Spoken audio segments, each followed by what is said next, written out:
soon as I got off the plane in Johannesburg, I stayed there for one night. Then I flew to Durban, and John Park came and picked me up, Reg's son. And then he had a look at me, and he goes to me, "Wow!" And then he called his dad. Reg came to the room, had a look at me, and he goes to me, "You look unbelievable." And I said, "Thanks, Reg." And then from there on, actually they were filming a whole thing on beach buggies and stuff like that. Because I got there late, they had all these other big guys in there, and they didn't involve me in their video. They didn't ask me to be part of their video later on because I was using all the guys from Belgium, Austria, wherever they were from. I ended up winning the show. Bodybuilders, we've got a lot of contestants. You know what I mean? We've got enough in every federation to have full stages in every federation if they can compete in all shows. And the quality is fantastic. Over the last probably 3-4 years, they've really improved. Some in that federation, some in that federation, some in that federation, where it would be good if they were all together. But what I used to do now and then, I'd line up 10 exercises for legs, and I'd get 10 guys, and they'd have to follow me through. So I'd put, say, 3 plates on the squat. I'd put 3 plates on the front squat. I'd had 2 hack squat machines, 2 different ones. So I'd load up 2 hack squat machines. I had the vertical leg press. I had 2 different leg press. So I'd load all them up, leg extensions, lunges, and I'd get them all following me through, pacing them through. At the end, it'd only be 1 or 2 that might make it. Everybody else was chucking up after 2 times through or whatever. But we trained like that. We trained hard. Hey guys, not to take up too much of your time and to allow us to get straight into this podcast, allow me to thank my sponsors, Macro Foods. You can go to macrofoods.com.au and use code MTP10 to get 10% off. And Nutrition Warehouse, your #1 supplement store. Go to nutritionwarehouse.com.au. You can use code MTP15 to get 15% off. All this is below in our description. Based in Melbourne, born in Greece. A family of 5 who lived in one room, seemingly to have a better life. First job pumping petrol, good at sports, stayed conditioned most of the year. A bodybuilding icon of the golden era, has enough Mr. Universes, Mr. Australias, Mr. Australasians to make any man blush, let alone proud. Toured the world competing, known for his high intensity training. A coach, mentor for aspiring bodybuilders.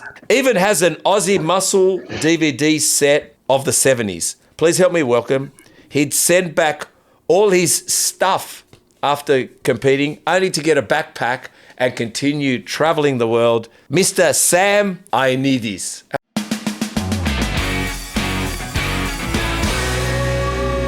How are you, mate? Fantastic, Steve, as always. As always, as we were saying, you don't stress. Nah, stress about what? There's nothing to stress about. Everything works itself out at the end. Does it? Yeah, 100%. Yeah, 100%. Did you have that attitude from young? I've had it from young. I just learned off my parents. Were they like that as well? Yep. Yeah? Definitely, yep. Obviously, I want to tell everyone, what are you drinking there? I thought you were drinking tea. What is it you've got there? No, I always have my whiskey and Pepsi Max. Yep. After work, I'll have maybe half of it, and then get my dog Zeus. Zeus will just be waiting for me in bed. We'll have a little nap, and then we'll go for our afternoon walk, do another 3Ks or something. Beautiful. What kind of dog is Zeus? He's an Amstaff. Right there. Zeus. Oh. Mate, what's that over its head? He's his chain? Turned his chain over his face. One sec. For a moment, I thought he had, he's got some kind of tattoo there or something. I don't know. You've made him even meaner than he looks. So what? I've never seen that happen to him. what kind of? Did you say? Is it in the Staffy breed? Is it inside the Staffy breed? Yeah, he's an American Staffy, which is a bigger dog. Yeah, because I got an American Staffy. I got a female. Oh, have you? Yeah. I love him. How much do they like sleeping in bed with you? He's with me 20 hours a day. My one's called, what's his name? Zeus. Mine's called Roxy, right? Roxy. And she's brindle. She's got brindle on her, and she's got one patch, and like love. And sometimes she comes every day. She goes, when I'm sleeping at night, she wants to take a chance to come and sleep with me? And I'll just go, no, go to bed. And she goes, if I say to her, good girl, she thinks I mean come back. I said, no, good girl that you go to your bed. But when I do have her jump up to come and join me, I have to make sure I move to one side of the bed so she doesn't hog the fucking bed. So I have to, because they hog it. They want to lean on you. They hog it. 100%. When I go to my room, he's lying in the middle. Yeah. I'll tell him, come on, up, get behind me. And then when I wake up in the morning, his head's on the pillow behind me and his paws are over the top of me. Here he comes now. He's the best. He's the best. Yes, of course he can be part of the podcast. Why not? Why not? Why not? So you said you got the relaxed attitude from your mum and dad. Yeah. Where from Greece are you from? You were born in Greece. I was born in a little village called Molocha in Kozani, northern Greece. Right. Yeah. Yeah. And my parents packed up and left just before I turned 3. Right, yep. We actually arrived in Australia on the day I turned 3. That's why I remember the date we arrived. What date was that? What's your birthday? 31st of May, 1959. So we arrived in 1962, the day of my birthday. Yep. So you're a Gemini. Gemini, yeah. Yeah, my son's a Gemini. My son's a Gemini. See, we're good people. Actually, you are good. You are good people. Quiet, somewhat, I think. And my sister's a Gemini. Oh, it's funny, women Geminis and men Gemini are so different to each other. Yeah. Oh, completely chalk and cheese. I think that, yeah, very different, very different, very different. But all right, so you came to Australia. You said. Are you the oldest or your sister's the oldest? My sister's the oldest, and it's my brother Laz, and then myself. I'm the youngest. Are you the youngest? I thought you said you were the oldest. No, the youngest. So you're the youngest. Okay. So, you came to Australia, lived in one room. You said your parents were quite relaxed. What did your dad do? Just a labourer. Labourer, yeah? Just worked in factories, yeah. Yeah. How life was then, that jobs to them were quite simplistic. You know what I'm trying to say? Yeah, you know what? If he lost one job, he'd find 5 the next day. That's what I mean. Yeah. And he'd pack a lunch. Yeah. And just walk around from factory to factory. Yeah. And he'd say, like, I've got these 4 factories now. They said, I can start. Which one do you think I should go to? I said, go to the closest one. Yeah, because he never drove, so he just walked to work. Did he ever have a license? No.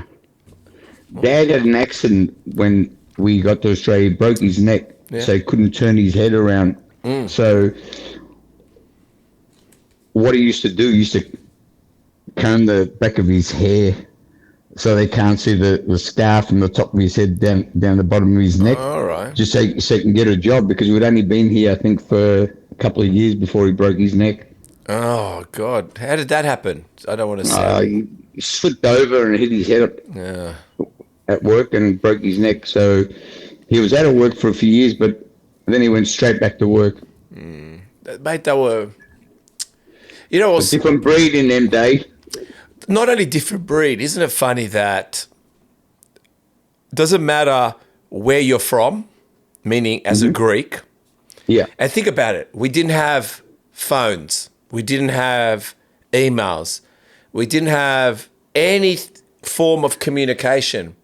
But it seemed like certain traits and certain traditions all around the world, America, Canada, even in Greece, but here in Australia, tell me if I'm wrong, didn't matter what status you were. Didn't matter if you were a rich Greek. Didn't matter if you were an average or poor Greek. Didn't matter. When you were mates, you were mates. So when you went to someone's house, like your dad's mates will come over. Yeah. It was Johnny Walker Red, right? Yeah. Johnny Walker Red, a few festikia, a few nuts there, and Turkish delight with a Turkico cafe served on a silver tray. Yeah. I remember we used to have the vanilla. Add the vanilla in the spoon, in the water. In the spoon, in the water. Yeah. So what I'm getting at is that was, no one spoke about it, but it became universal around the world, right? Also, the padofla and the zoni. How did that happen as well, eh? Hey guys, Steve here. I hope you're enjoying the podcast. I don't want to take up too much more of your time. You know the drill. We'd love you to subscribe. We'd love you to hit the notification bell. Why? It gets us out there, allows us to go and get bigger, better, greater. We've already had some great guests, as you know, but we want to continue this. We want to continue this journey with you. So if you could, hit the subscribe button, hit the notification bell so you're notified each time we put up a new podcast. Thank you for allowing me to take you away from the podcast. Let's get back to it. That was discipline. I know, that was just, but yeah, they were built differently. And I don't know what it is. Maybe we believe. I think it was, What? you know what it was? What it They was? all left the homeland altogether. Almost your whole village was here. Yeah. When they left, and then everybody communicated with each other. We're all close. 1 week we'll be at someone's house and they're having a barbecue. The next week will be somebody else's house, and they all stayed together like that. We used to go to picnics together. Everything was together. But what's happened now? No one's together anymore. We have to SMS each other and give notice, where it could be, I've got to get the kids home. They've got school tomorrow. School, we used to sleep on the couch while they were drinking and then take us home. And we still went to school. Yep. Yeah, Different life, remember? Don't forget, nobody worked on the Saturdays and the Sundays. yeah, I know. Everything all shops closed at 12 o'clock in the afternoon. On Saturday? Yeah, that's right. On Saturdays. So they had more of a life then, Yeah, I don't know, man. It was... well, I don't think it's ever coming back, Sammy. I don't think it's coming back. Definitely not. So let's... before I start getting really into you, Yep. Dr. George Duliautis, Dr. Testosterone says hello. I love the guy. A really good friend of mine. Yeah, he said that. I just booked him in for a podcast. Well, actually, I haven't finalised it with Chris yet, but I've reached out to him a few times, but this time we started a dialogue this morning. Where it's like 6 a.m. in the morning. I'm talking to him, and currently he's I think he's back in Greece, going to New York. Yeah, he was in New York. He was at the Olympia. He was at the Olympia, then he goes to New York, and then.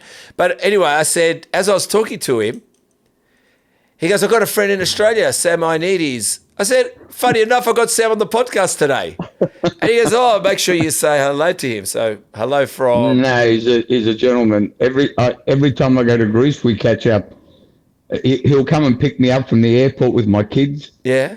Yeah, we catch up all the time. Well, how did you discover him? And why do they call him Dr. Testosterone? Obviously, he's a doctor. Let's go a little bit about that. He's a doctor. Nah. And used to work in a hospital. Nah. And then he thought I'll start my own clinic and work on people with hormone problems and stuff like that. And he kicked off from there. And because he's so good at what he does, Arnold used to get him over to do seminars at the Arnold Classics, and really, yeah. So, and then he was always in muscular development. He had his own pages in muscular development. Mm-hmm. So he's gone a long way from when I first met him when he was working in the hospital. Wow! And how did you meet him? He knew about me because, you know what? Years ago, when I won the universe, I went to Greece. Yeah. Straight after it, and I didn't know, but I was walking around in Athens in a pair of shorts and a singlet, and I look around, all these people are following me. Every time I sat in a coffee shop, all the tables would be full. Yeah. Everybody would sit down. But then I realized, you know what? I was on the front page of their newspaper saying a Greek from Australia has won the Mr. Universe. So because it was on their front page, which I didn't know, everybody's following you around. They recognised me. Oh, wow. So obviously he came up to you? And then he knew that I was in Greece, got in touch with me, then he came and picked me up from the hotel, and then we become friends. Yeah. He trains hard too. He looks fantastic. He gets in better shape every year. Does he? It's fantastic, yeah. How old is he? He's in his 50s, I think. 54, mid-50s, around there. Okay. Yeah. Wow. I always laugh because I'm 56. Many That's people young. think, huh? Maybe, yeah. People think I'm younger for some reason, but it is young. How old are you? 66. Wow, we're 10 years different. 1959 you were born, yeah? Yeah. Well, I was Yeah. born 90. Well, you don't look 66, mate. It's probably because I've trained 51 years out of that 66 years. You did train, and I don't you think that I do believe the gym is the and training compound not Yep.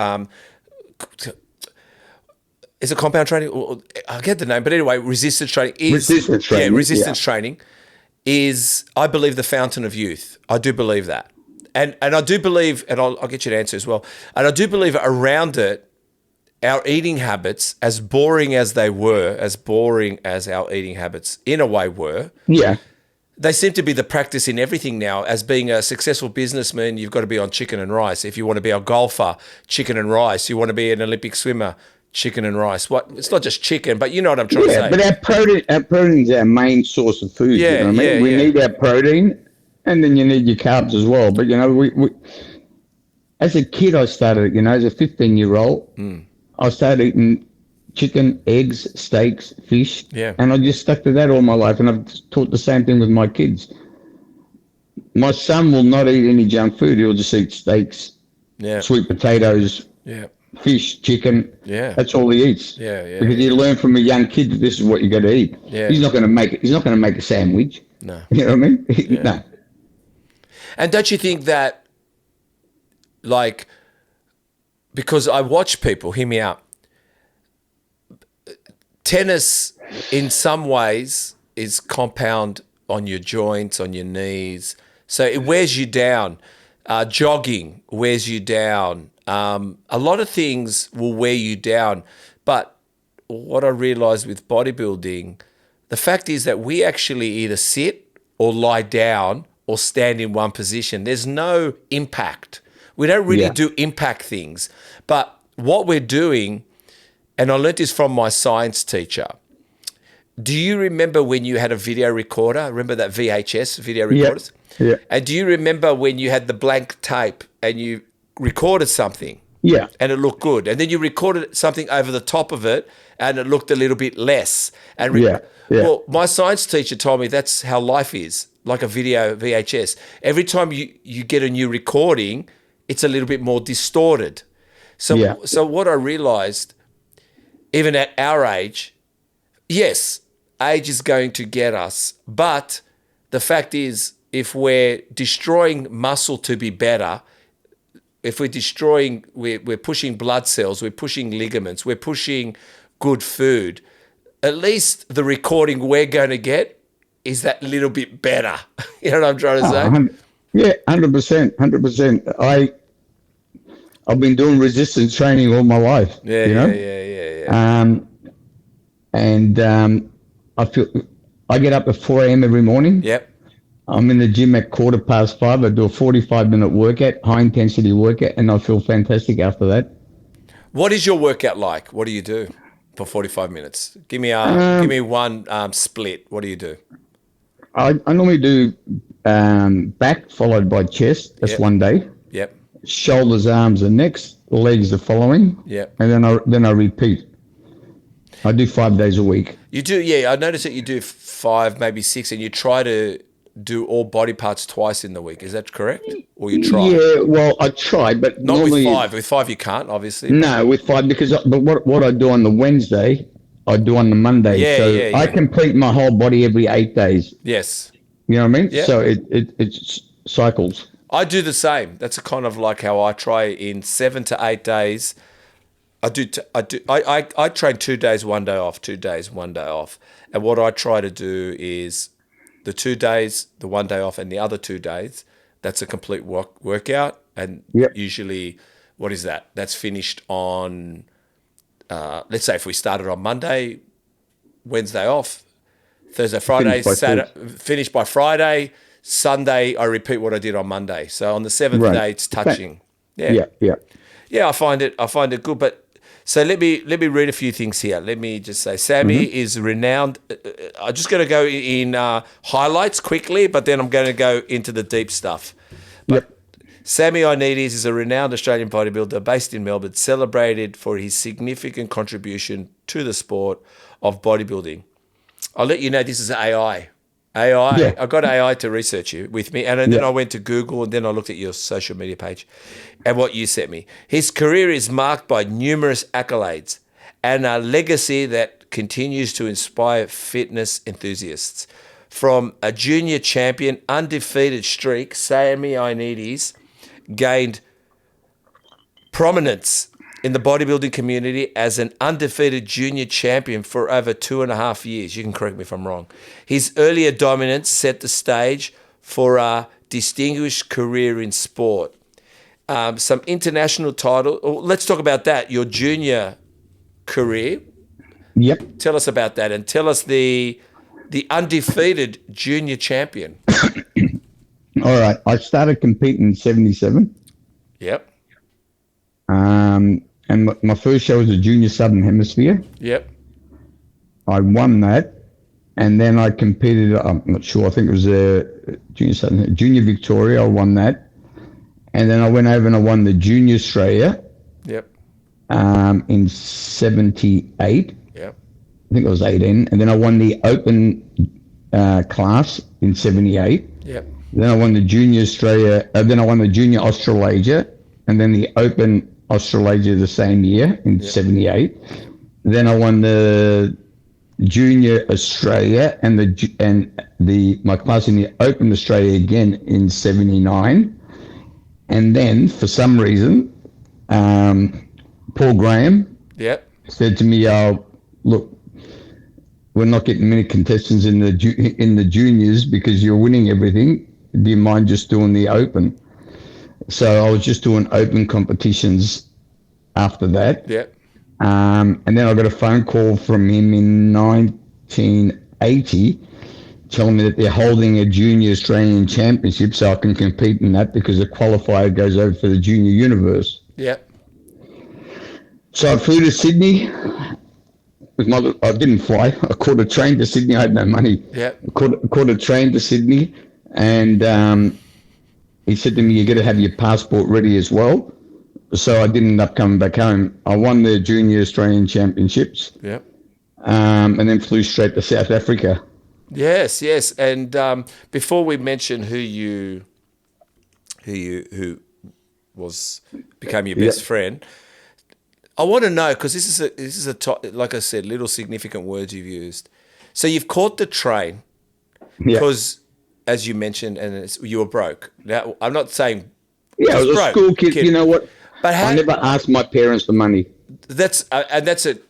I understand that totally. Back in them days. No. But isn't it funny, a broke kid, but yet now everyone's vulnerable to do anything, but you still. So how did you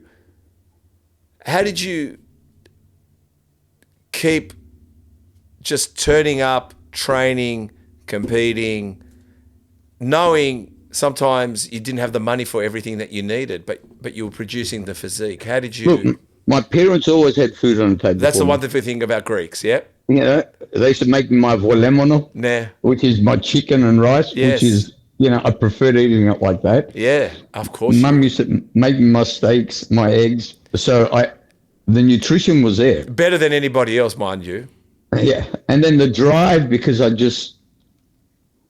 started training, I was only 48 kilos because I used to do a lot of running. I used to run every day. I used to do about 12 kilometers a day. Yeah. I used to take off at night and just run. And in the mornings, I'd do like 20 laps of the pool. Yeah. I had a swimming instructor walking up and down with his cane, and his son and I used to swim up and down the pool, And so when I discovered bodybuilding, I'd see a couple of big guys walking out of the gym. I thought, you know what? I'm going to go up and have a look. So I had a look, and I'm thinking, wow, Yeah.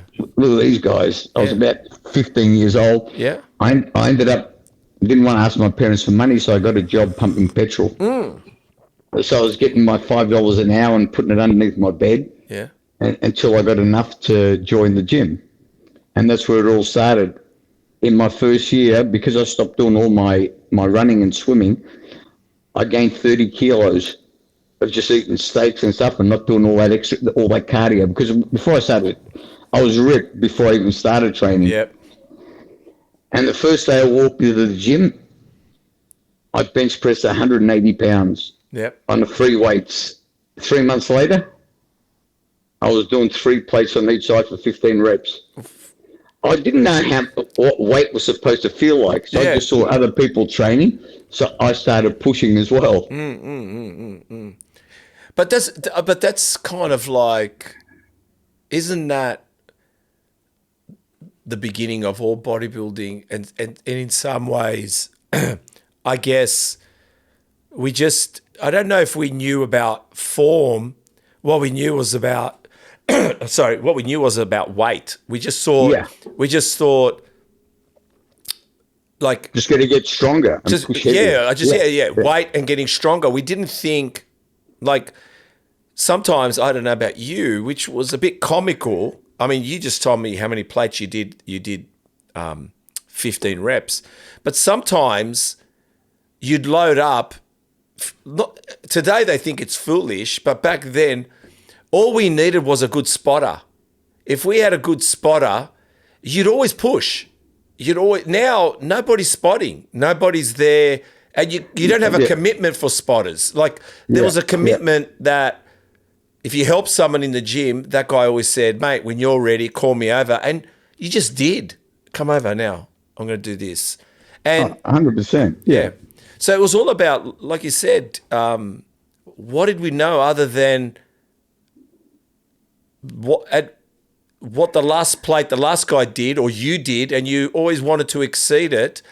But the most important part, I think, was the guy you were training with. If you had a good training partner, Don't forget, yeah, people all they do is exercise now.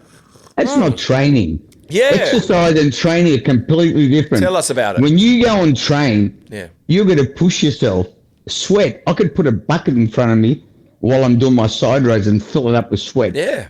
It's the difference between now they do a set and they sit around for 10 minutes on their phone or 5 minutes on their phone and end up doing like 10 exercises for in an hour, where I'd pump out 30 sets in 20 minutes. Yeah, that's the difference, because people just exercise now. They don't train. Yeah. They don't train like we used to train, you know? I think everyone's trying to crack the code. There's no code to crack. That's what I'm saying is like, also Terry Mitzel says hello, by the way.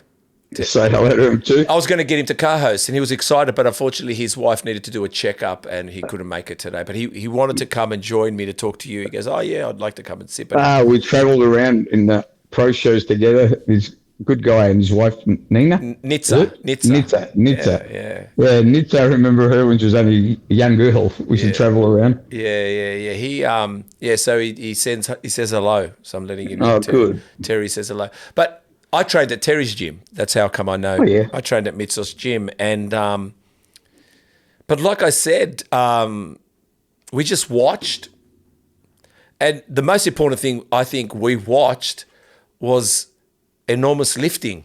That's all you fucking saw all the time. It wasn't that I was looking at good form bench press. It was always astonished by the amount you had to push.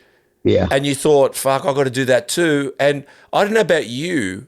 I mean, I know I hear Milosh and everyone, yourself probably, maybe, but going to the gym was torture.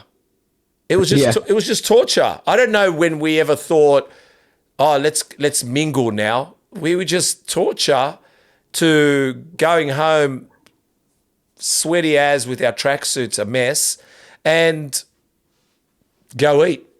Or go past a charcoal chicken shop and get half a chicken, you know what I mean? And a potato. Yeah. You know what I mean? I'd be the opposite. I'd get a chicken and 2 dim sims. You are different. Break the taste of the chicken breast. Yeah. No, well, that was smart. So, yeah, it was all about lifting. But I just know Terry was telling me, and you would be the same about, and even Mike Dedman, and even Justin Wessels. Yeah, they talk about what they see today, people squatting, and they laugh because they go, Sometimes the girls are squatting more than the guys. Yeah, I see it now. Yeah. I used to, once I had a gym for 30 years. Yeah, go ahead. And almost everybody in my gym was a freak. Nearly all the guys could bench press 3 plates. Yeah, I could imagine. But what I used to do now and then, I'd line up 10 exercises for legs, and I'd get 10 guys, and they'd have to follow me through.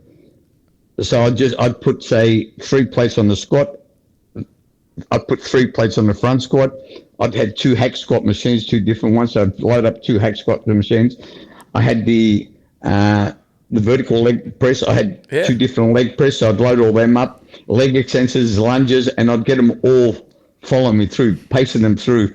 At the end, there'd only be 1 or 2 that might make it. Yeah. Everybody else was chucking up after 2 times through, or whatever. But we trained like that. We trained hard. Yeah. I remember even back then, we'd at the Mr. and Miss Victoria, we won every class except for the tall class.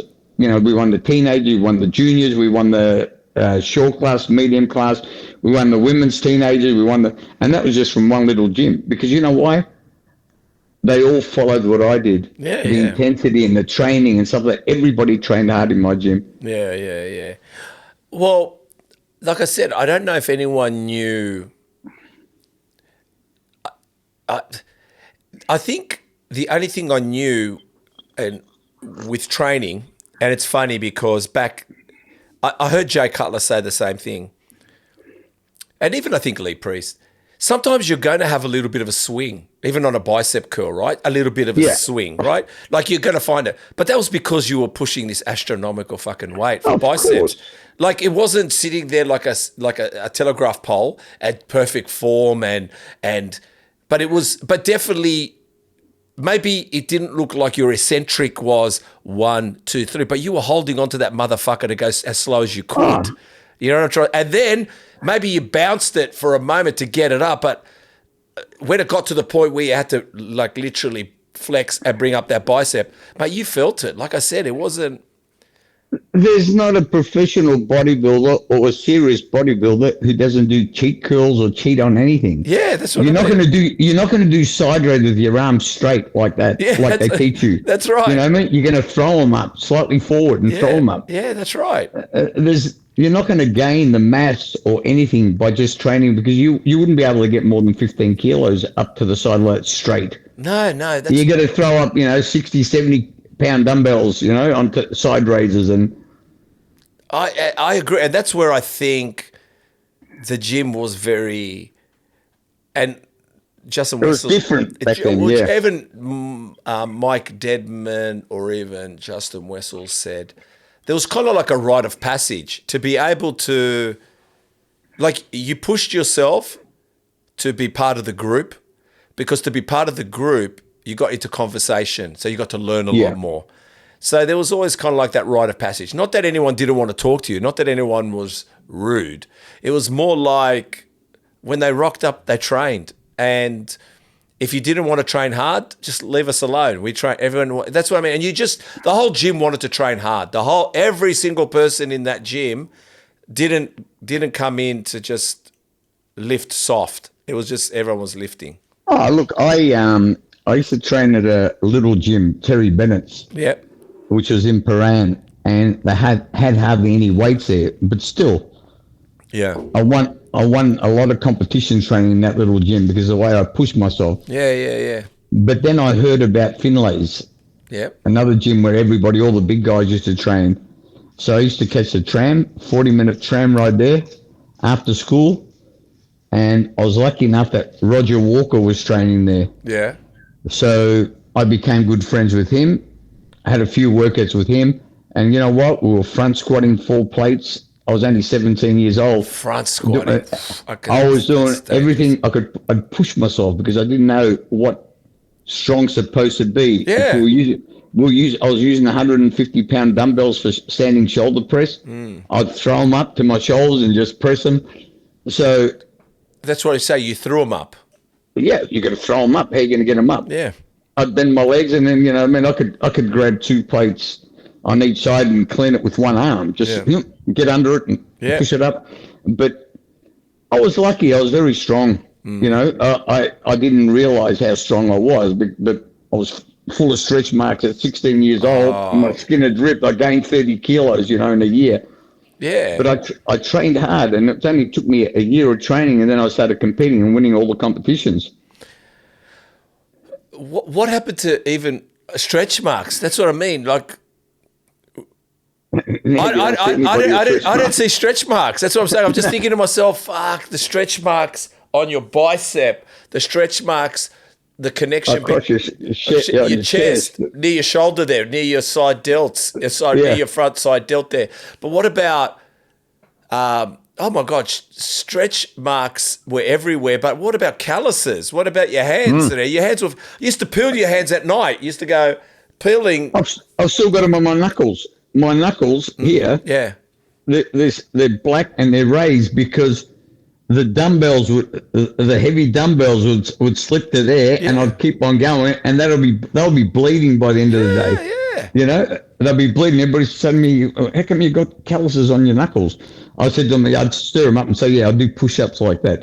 I said to them, it's from the rubbing of the metal against my knuckle. Yeah. And I just keep on going. But that's what I mean, the calluses on your hands and it just proves how hard you trained in them days. Now they see a mark on their hands and they back off their workouts. You know, I've got one, two, three calluses, meaning they're not like they were. They look like arm on the hand, but I mean they are growth that's from training. You know, like from training. But yeah, it's just look, I mean, the gym environment's changed. You know, it's all about, like you said, what do you call it now? Fitness. It's about fitness. It's about just exercising now. That's it. You know. Oh, and the phones have become, like I said, quite. Everybody's talking about the phones. It's just funny because I was going to say it in Greek. Then to nyothone. Like the thing is, they sit there. And they get lost on their phone, and you're going, man, I want to do leg extensions here. This bloke's in my way. And you don't want to be rude to him. You go to him, how many you got left? And when they say 3, you're ready to give them a backhander. You go, and 3? You got 3? I just say to them, mate, buddy, move. I'll work in with you. And that's what I do now. And they just move out of the way. I said, while you're sitting there on your phone, I can pump out two, 3 sets. And sometimes you do that. Sometimes you do them a favour because they actually get involved and get. They do that. They end up doing their set straight away when you ask them. Yeah. I said that to one kid. I said, "How do you feel? We got it done quicker than you would have got it done." So let's have another look at a highlight because then we'll get into a few other things. International titles. He clinched the IFBB Junior Mr. Universe title twice in 1980-81 and showcasing his powerness on the international stage. Is that when you went to South Africa? Yeah. And is that where you met Reg Park? Yep. As soon as I got off the plane in Johannesburg, I stayed there for one night, then I flew to Durban, and John Park came and picked me up, Reg's son. Yep. And then he had a look at me, and he goes to me, wow. And then he called his dad. Reg came to the room and had a look at me. And he goes to me, you look unbelievable. And I said, thanks, Reg. You know, and then from there on, actually they were filming a whole thing on beach buggies and stuff like that. Because I got there late, they had all these other big guys in there, and they didn't involve me in their video. Right. They didn't ask me to be part of their video later on because I was using all the guys from Belgium, Austria, wherever they were from. I ended up winning the show. So I ended up winning the show, and Reg goes to me, you stuffed up their video now. It's their fault for not asking you. Wow. And then after I won it, Reg invited me to go and stay with him. So I think I stayed with him for about 3-4 months. And he was wake me up in the morning, go to the gym, we'd lie in the sun together. We'd do everything together with John. John would take me to all his friends' places and stuff like that. And then when I was leaving, he said, you know what? I'm going to pay for you to come over and defend your title next year. Wow. And I said, oh, fair enough. And then, but we also met here, 1980. He flew over, and I flew over to Sydney, and we were there at the Mr. Olympia, which he was guest posing at. Oh, It was with his in 1980 when Arnold won it. Arnold one, yeah. The big controversial Yeah, show, of course. There was a big, Yeah. big scuffle in the back, apparently. Yeah, well, actually, Reg Park told me, listen, I'll tell you a secret, but don't say nothing. Arnold's competing, but I'm not happy, you know, because nobody expected him to compete, and then you know that Arnold's going to compete, something's going to happen, you know. I said a lot of the guys like Bill Pearl and all them, Reg, they didn't want to judge. Really? No, they pulled out of judging because they didn't want to be part of the controversy. Wow. So obviously, because I know he had an altercation with Mike Metzer or something like that. Yeah, he Arnold. did. Yeah, plus he's Paul Graham's best man as well. Yeah, I know. So there was a few things going on there. Well, apparently the year after they boycotted the Olympia. Metzer, even Frank Zane. Zane, yeah. Because I had Frank Zane on the podcast, by the way. I had Frank Zane about. Oh, yeah. Yeah, I had him on a couple of months back, about 6 weeks ago. Yeah, I've met him a few times. I've met a lot of the old bodybuilders. Yeah, I'm going to go through the names here. But but it's funny, bodybuilders back then somehow let you stay at their house, stay with their family. Like, it was like open house, open door. Now, I don't see that happening today. I don't see, let's say... No, it's true. We used to all help each other. Yeah. Even though, people from the state, I become good friends again with John Torelli and all the guys from New South Wales, even though we used to just meet at competitions and stuff like that. Yeah. But, we made a lot of friendship. But you guys invited each other to stay at houses, and like I said, this guy's opened up his house to you, and that's a big ask. That's a big thing, you know what I'm trying to say? And to trust that you're something worthwhile in the bodybuilding industry to do it. I don't see anybody saying, I don't know, does anybody do that anymore here today? I did it for a few people. Did you?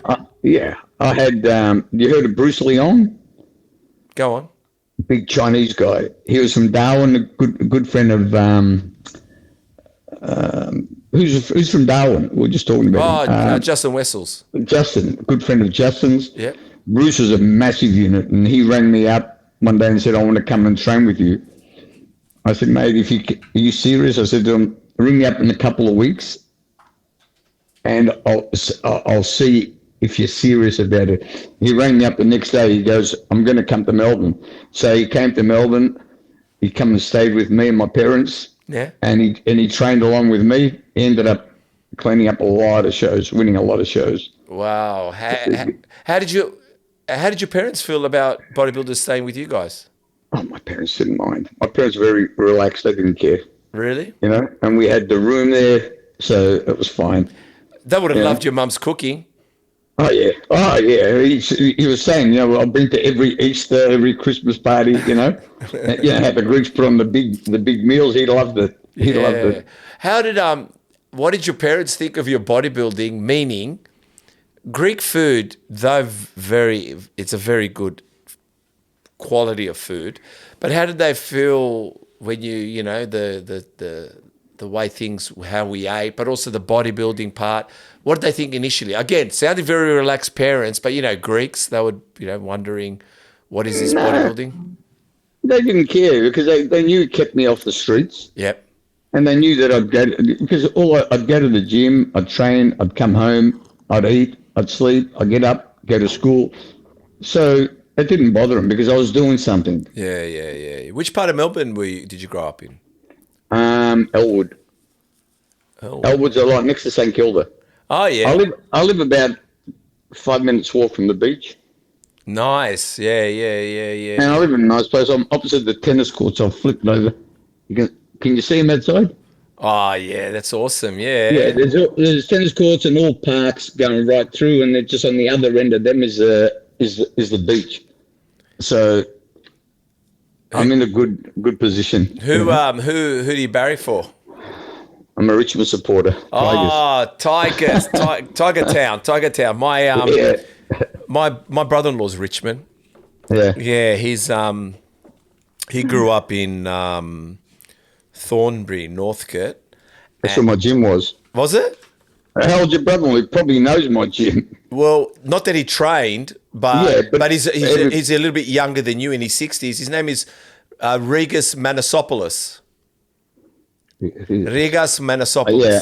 Look, I had my gym there for 30 years. Everybody knew it. So if he's grown up in Thornbury, he'd know it because everybody. What was it called? Better Bodies. Better Bodies. I'm gonna ask him. Yeah. He knows everything. Ask him. Tell him next door to Coffee Mio. Yeah, well, When did you close the gym, or what did you do? Sell it? What did you do? No, the landlord wanted the building back after 30 years. So we thought, all right, time to. It was actually good because I could relax after that. I spent 30 years of my life in that gym. Yeah, I can imagine. What year was that? Hey guys, Steve here. You know how much I love food. Food is very important to me. I'm an advocate for good food, good quality food, well-priced, well-valued food. And this is it. Macro Foods. I've searched long and hard and I found it. It took a while, but I finally found the best. Macro Foods, ready-made meals that actually hit your macros. Tasty, high-protein meals designed to fuel your goals without the prep time. Head to Macro Foods, that's with a Z, macrofoods.com.au and use code MTP10 for 10% off your order. I'm serious, guys. Only seek the best, eat the best, and promote the best. Macro Foods. macrofoods.com.au. Go now. Use code MTP10 for 10% off all your orders. Hey guys, Nutrition Warehouse, not your average supplement store. If you're serious about lifting, this is the place. With over 120 stores across Australia and New Zealand, and founded by former Mr. World Grant Mayo, Nutrition Warehouse is built for lifters who mean business.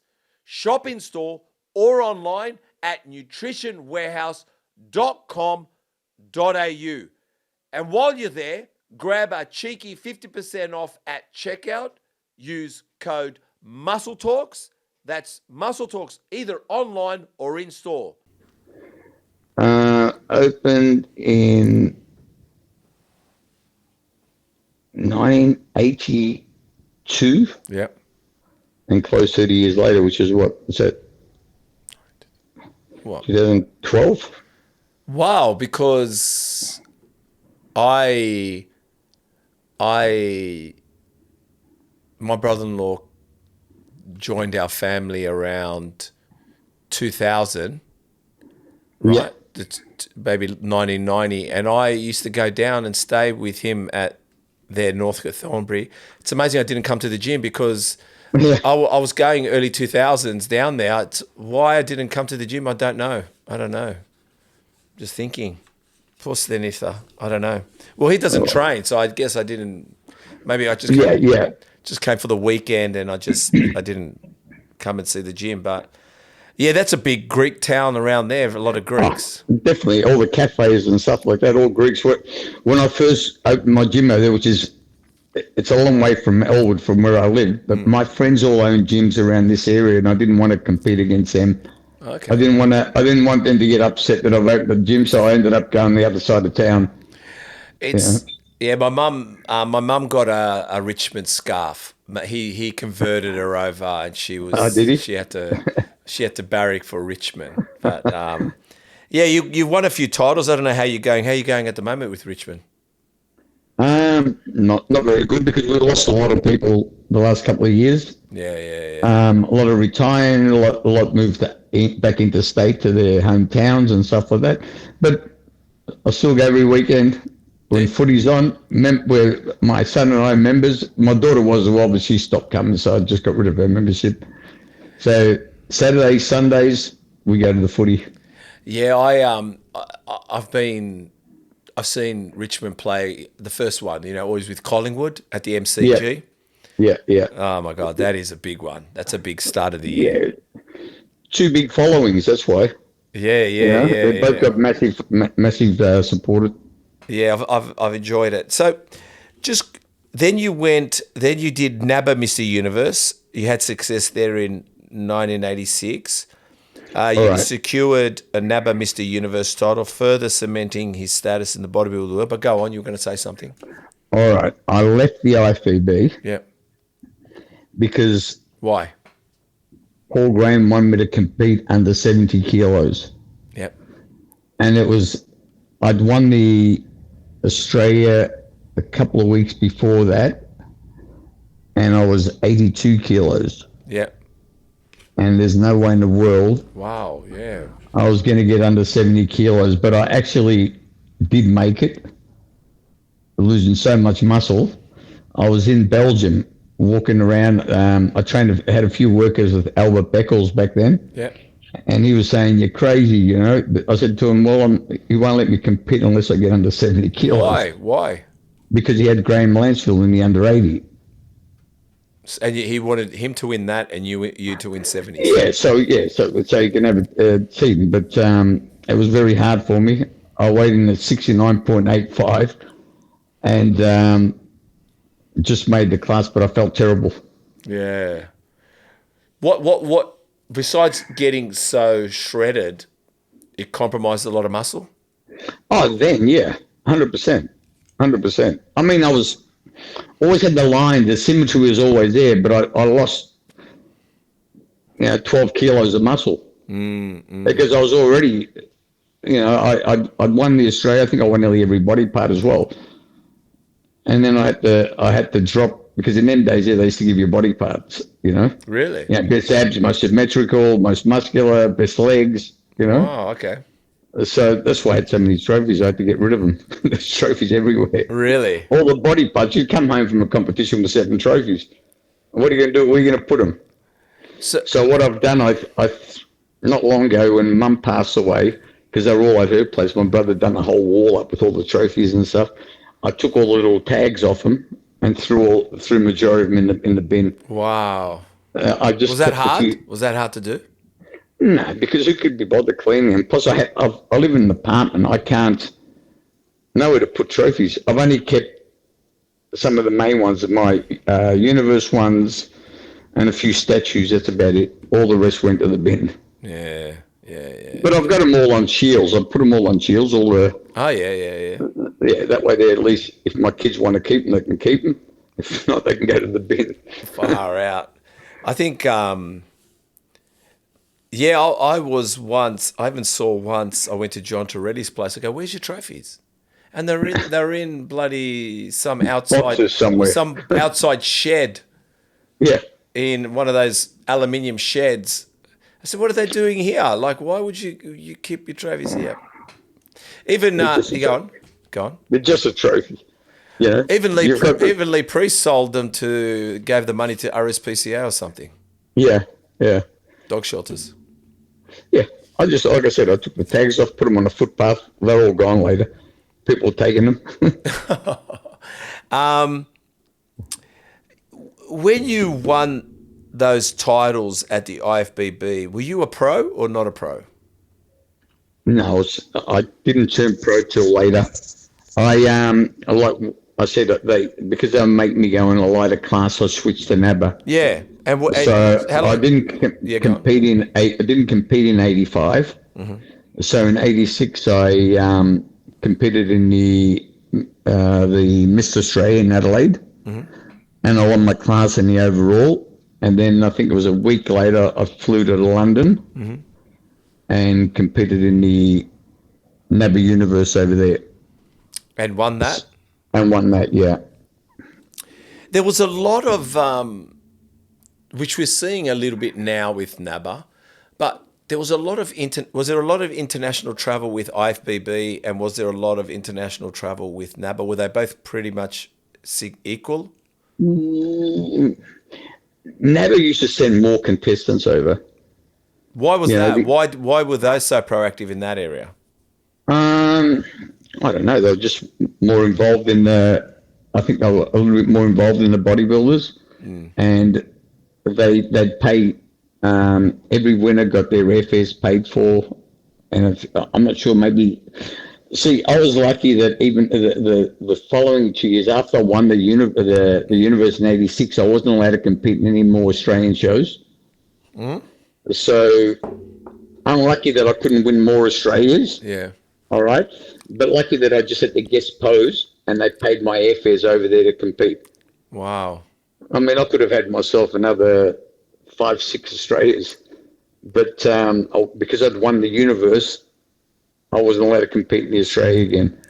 But Because yeah. it just gives another person to go, well, like I said, my friend Bruce Leong won it, the short class, so he'd go over it and compete. But if he can, and he'd compete against me, but he'll play, say, 6, where I'd come second, so at least it gave other people the chance to go over and compete, Otherwise, I just compete in my class again, win it, I go over, no other person has a chance. Following year again, win it, go over, doesn't give another person a chance, What why why how do I put it? Because I don't want to sound bag, but it seems like everyone's talking about it. But what happened to amateur, and why isn't it so prestigious anymore? And why is everyone wanting this pro status and just jumping to being a pro? Even I said to one guy at the gym a few weeks ago, listening to Terry, listening to Justin Wessels, and now listening to you, I said, hey, bro, because he keeps talking about the Olympia, Mr. Olympia, Mr. Olympia. And I said, Yeah. I've heard these guys talk about being the best amateur, and even Grant Mayo saying being the best amateur than being an average pro. And 100%. yeah, but what happened? What's going on? Why is it all washed away and now we got washed out? I'm going to sound rude now, but even in the amateur league now, they look like they just started bodybuilding. Yeah, they're giving away a lot of pro cards for this. Yeah. Everybody wants to keep their pro card and be called an IFBB pro. Yeah. They're going to pay every year to keep that pro card. Yeah. Now, you're going to tell me that all these pro cards they give away every year, they might give away 80 pro cards a year around the world. Any of these guys going to compete again as an amateur? They're not. They're not. No. No. I could have remained not turned pro and remain amateur and kept on going back to the universe right up until '94 when I stopped competing. Yeah. And probably winning myself 6, 7 universes. Yeah. You know what I mean? The worst decision I ever made was receive a pro card. Really? Yeah, 100%. Because you know what? You're only a number up there. Very few. Name any bodybuilders from Australia now, or from other countries that have got pro cards that are going to have any competition against these top 10 guys. They can't. There's no one. And it was like back then. It was the same thing. Like I remember. Who was it? I competed in the Chicago Grand Prix, and I was in my best condition ever. And there's Porter Cottrell and Kevin Levrone goes to me, Sam, we're going to be backstage. I said to him, I'm not in the top 10. And he goes to me, oh, I thought it was out of us 3 for first place. Really? And then Mike Matarazzo says to me, Sam, I would have told you the top 10 before you even come here. You're because joking. That was under Weider. Because if you didn't have a Weider contract, and if you're going to just fly straight back home and not not stay there to fill up their magazines and do stuff like that, you weren't going to place. Wow. The first show I ever did was the Niagara Falls. Nobody. So I came in, beat a lot of names. I came 7th, which was fantastic. Every other year I came back bigger, better, and never got looked at because I just flew straight back home. So if you don't, it's different now because Weider really hasn't got control of it. Everybody's not based in California at Venice, and training at Gold's Gym. They're scattered all over the place. It's a little bit different now. But back then, everybody had to be in Venice in California. Everybody had to go to Weeders. Weeder would use them in all his magazines and stuff like that. So everything was done in California, completely different now. Do you think the judging is more fair now or not fair still? Oh, I don't know. I don't like the look now of the bodybuilders. I still don't think it's fair. What don't you like? Because when I look at him, I see big, I see muscular, but Terry said something, and which I guess I kind of understand a little bit more now. What he says is they're blockier. They all look the same. Yeah, they all look the same. They're all blocky and look the same, you know. Yeah. Just durations are gone. They're more watery. Back in the day, that's what I mean. Back in the day, they used to look for the small waist. Yeah. Wide shoulders, flaring thighs and calves. Now, and they used to write in the magazines, 30-inch waist. Yeah. When's the last time you heard of a bodybuilder now saying how big their waist is? They don't do it. Yeah, they don't do it. And also, I mean, even when I see them do it's like a bit more manipulation. What I'm saying is when they do a double bicep flex, but from the rear. When you look from the rear, you go like, wow, but when that camera spans a bit to the side, you see their stomach coming out. You go, what the fuck is that? Yeah. And what I'm getting at is, and when they come round to pose up the front, you can see them struggling just to bring the waist in. Pull their gut in, Where before, watching the golden era, even the 90s, when Milosh or anybody or Sean Ray went on the ground to start a pose or reach down, his gut didn't change. The gut was always always small. Didn't look like he was even focused on the gut. He just focused on the flex of the arm, the pose itself. But it wasn't like restrictions trying to manipulate where there was hardly flaws. That's what I mean. That's why in them days there, you could do anything because your waist was so small. You could turn around, forget your routine, and just lift your arm up like that. Yeah, and it'll look good. Yes, because your abdominals are tight. Yeah, you know, I remember a few magazines saying classic pose by Sammy Ioannidis. Classic. I was turning around, I forgot what I was going to do, but I just continued. Just threw my arm up, and they're going, "Wow, what a pose!" Yeah, you know what I mean? Yeah, because it didn't matter. You were in such good condition. It didn't matter what you did, you just cover your face like that and flex, and they think, wow, that was fantastic, you know what I mean? But nowadays they've got that routine, they've got to turn around. Their routines aren't the same either. They just do their basic poses. They don't do nothing spectacular. Most of them is just basic poses. But I look at, even when I look at the... Again, I don't want... all right, this Olympia, just watching this Olympia, right? Yeah. Now I'm going to get confused on some names, but you'll help me out anyway. Yeah. I'll tell you who I liked. You tell me if it's not good or bad. I still like Samson Dowder. Mm-hmm. I still liked him. I don't care if he lost a bit of size. He still had a small waist. His legs look proportionate with his shoulders. I liked his symmetry, right? To me, that looks to me as someone that would have been on stage in the 90s, that kind of like body. The flex wheelers and stuff like that, you know? Yeah. 100%. And I also liked Andrew Jack.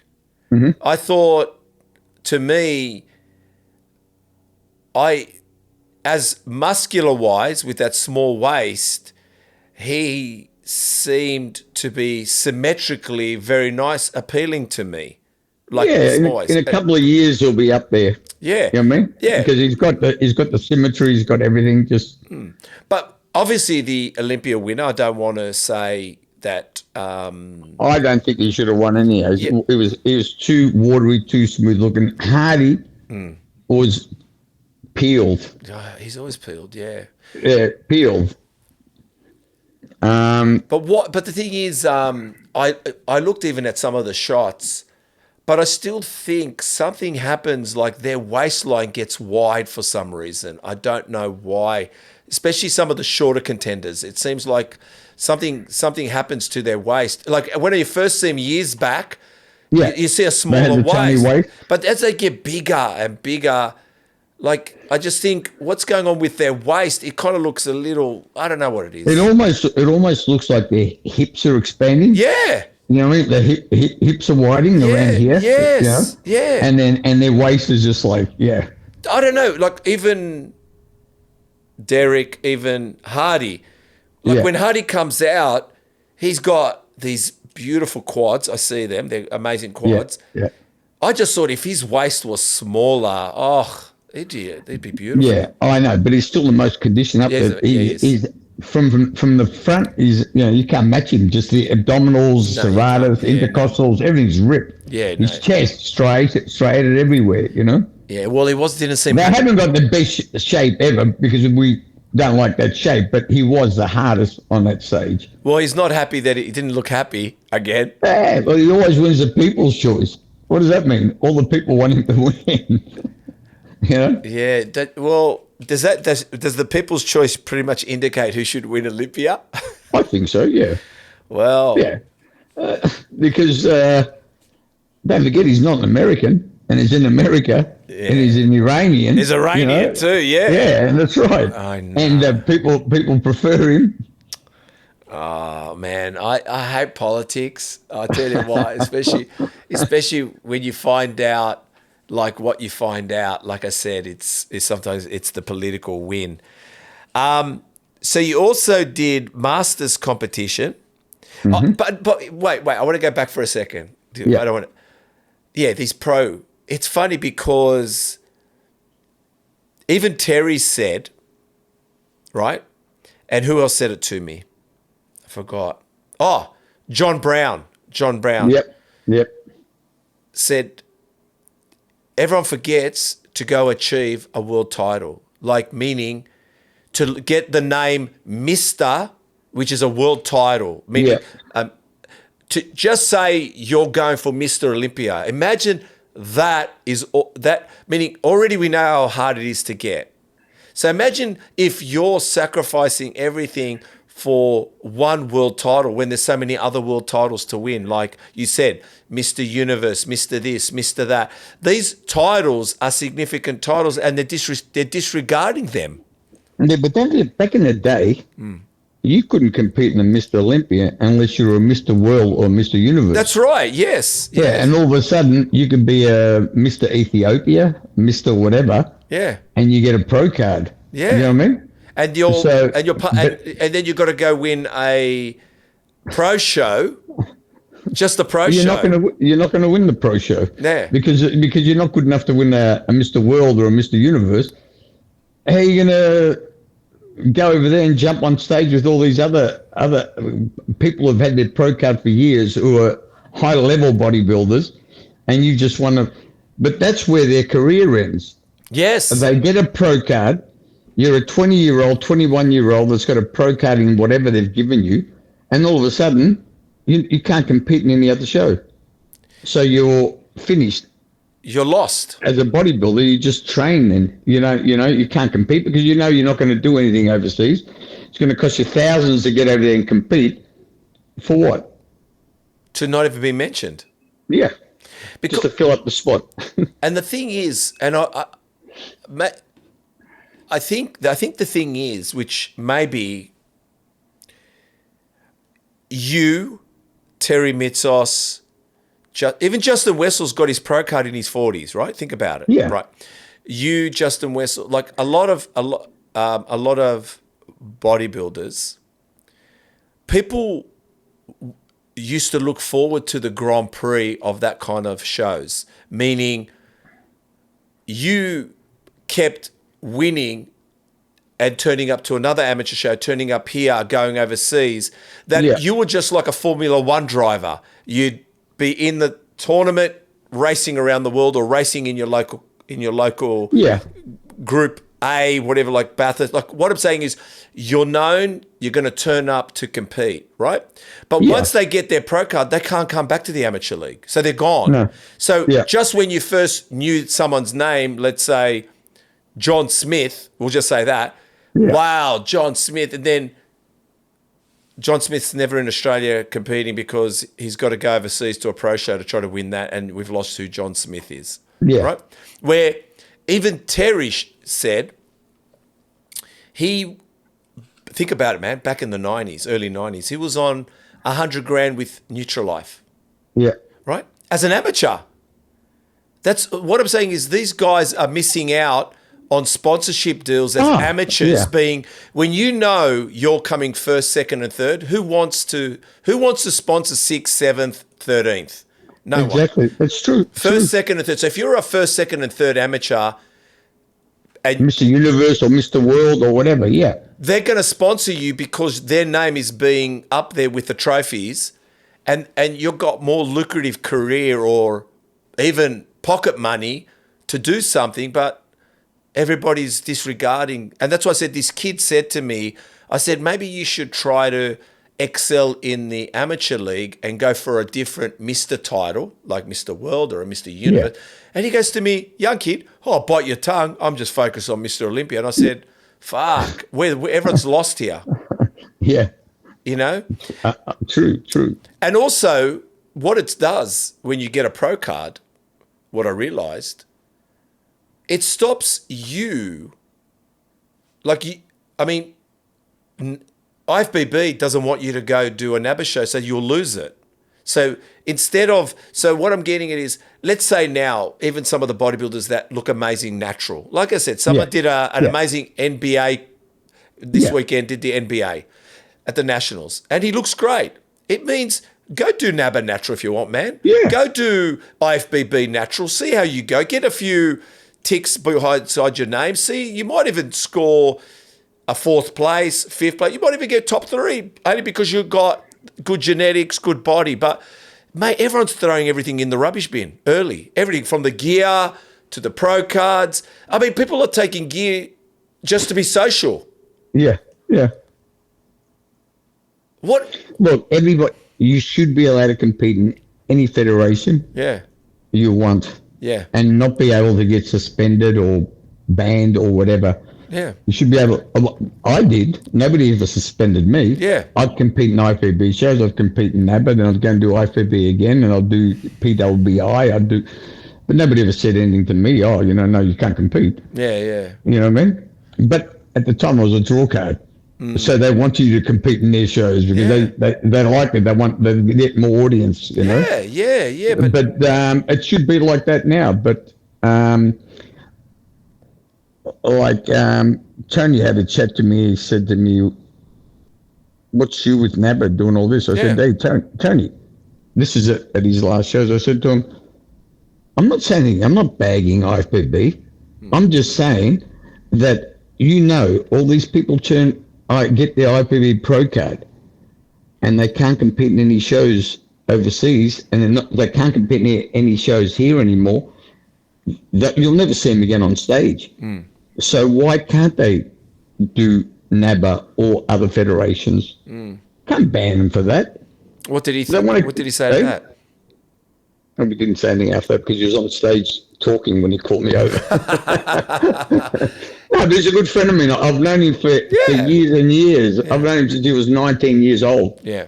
So, but I don't endorse just one federation.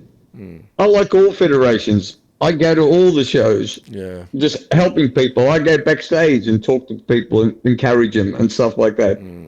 That's why I don't like judging, because I'd rather mix with the judges, with the people in the audience, with the people the contestants backstage, give them little tips and stuff like that. And you should be allowed to compete in any federation you want. I think that's what I think. This is the problem, but what I'm seeing with NABBA, not that I'm still wondering what happened to NABBA and why it's back now, but what I'm finding with NABBA is it seems like even some of the amateurs, but even now, some of the pros are saying, they're realizing, like you said, they're lost in the system, that maybe it's time to refresh and see what you're like under NABA. And the funniest thing is, I'm watching who's going overseas in Korea and other places. And little did I know, they are massive. Oh, And yeah. some of our mass monsters here Yeah. have got to run for their money. Oh, But 100%. but they're loving him over there. It seems like there seems to be some kind of NABA culture of family. So even the Aussie people that have gone over to compete in Korea, they're loving it. They're saying, this is unreal. The NABA Aussies are here. And they just warm them in, welcome them in. They even teaching them all the tricks and stuff. And like they're putting on the red carpet just because they're thinking, thank you for coming, and as a NABA family, all as one, and just, I don't know, there's just a different embrace. And who went over there just now? What's his name? I can't get the name now. Beyond Fitness or Beyond something. What's his name? I can't believe it. There's a few of them that went over. Say the name. I'm I'll tell you. stuck now. No, I'll tell you the name. The name is because I've invited him. He said when he comes back, he'll come and join. Where are we? Let me see if he's got his name. He's got Body Beyond. Where are we? He just did something this morning. Stan Turek. Stan. Yeah. Stan Turek. Like, Stan looks amazing. Stan's got an amazing body, you know. But when you see when you're up against them Asians, fuck. When did Asians get so big? hey, I used to train.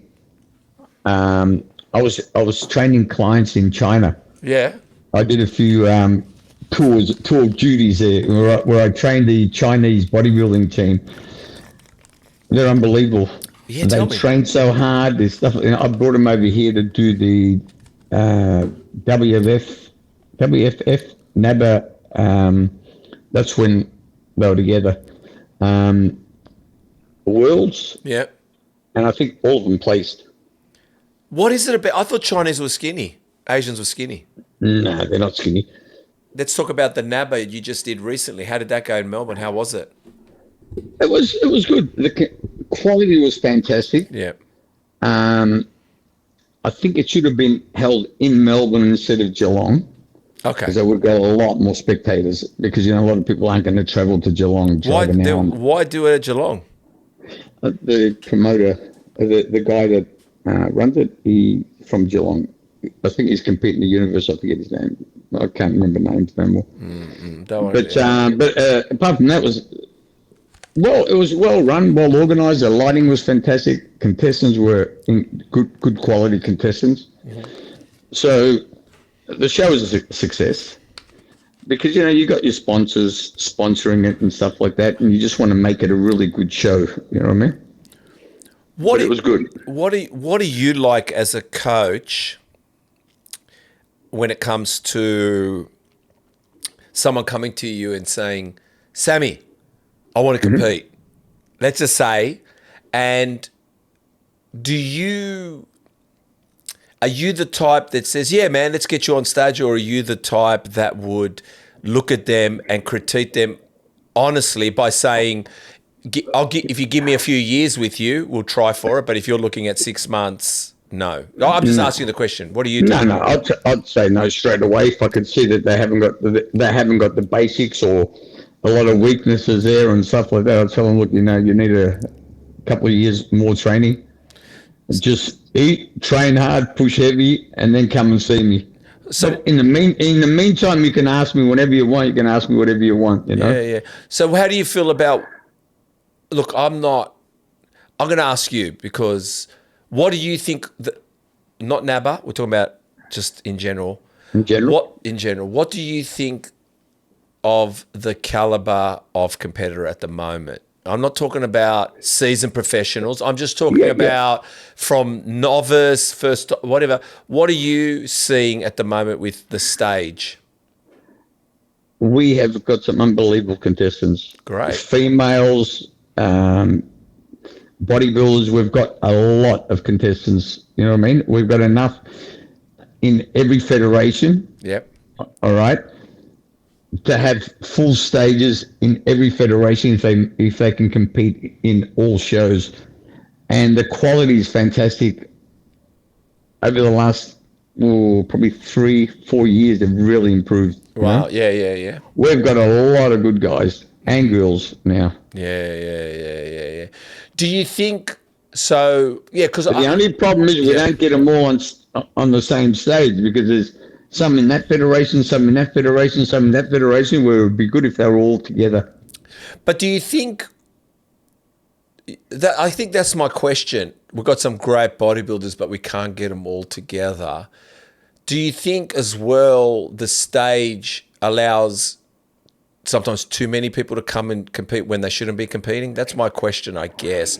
I'm just saying, I don't know, maybe I don't know. It seems like the stage is becoming a bucket list item, like a tick off. Yeah, but they haven't got a cut-off point now. Like back in the day, you'd say to this person, that person, hey, you're not ready. Yeah. You still need time. But now, how much it costs you to compete? How much does a contestant pay? I don't know how much. I don't know. They got membership. They got and then they got to pay for each category they compete in. So what are they spending? What are they spending, you reckon? I reckon I don't know, between 150 and 300 a category, plus 300 for the membership. Yep. And then the girls, I feel sorry for the girls because their bikinis are worth, close to $1,000. Yeah. If not more. And they won't wear them just for 2 or 3 shows. They wear them for one show, and they're going to wear something different the next one. Wow. But they allow everybody to compete now. So it doesn't matter, you don't have to look fantastic as long as you pay your membership and get on that stage. You do your few poses and get off, It's not like in the old days that everybody looked good. You know what I mean? That's what I mean. Yeah. Oh, you wouldn't go and compete, and everybody knew everybody. I knew Terry, I knew John Torelli, I knew all the guys from Adelaide, from Perth. I knew all the contestants, and they were all good. Yeah. So when you competed, you knew, hey, you know what? We've got this guy coming, these 2 guys coming from Perth. You got the guys coming from Sydney. You got the guys coming from there, and we knew that, hey, anybody can win. Yeah. So you just got to try that much harder. Like I said, there's just maybe like I think it does come under dollars and cents and registrations, and then the pro card, and like you said, what it costs. But I don't know.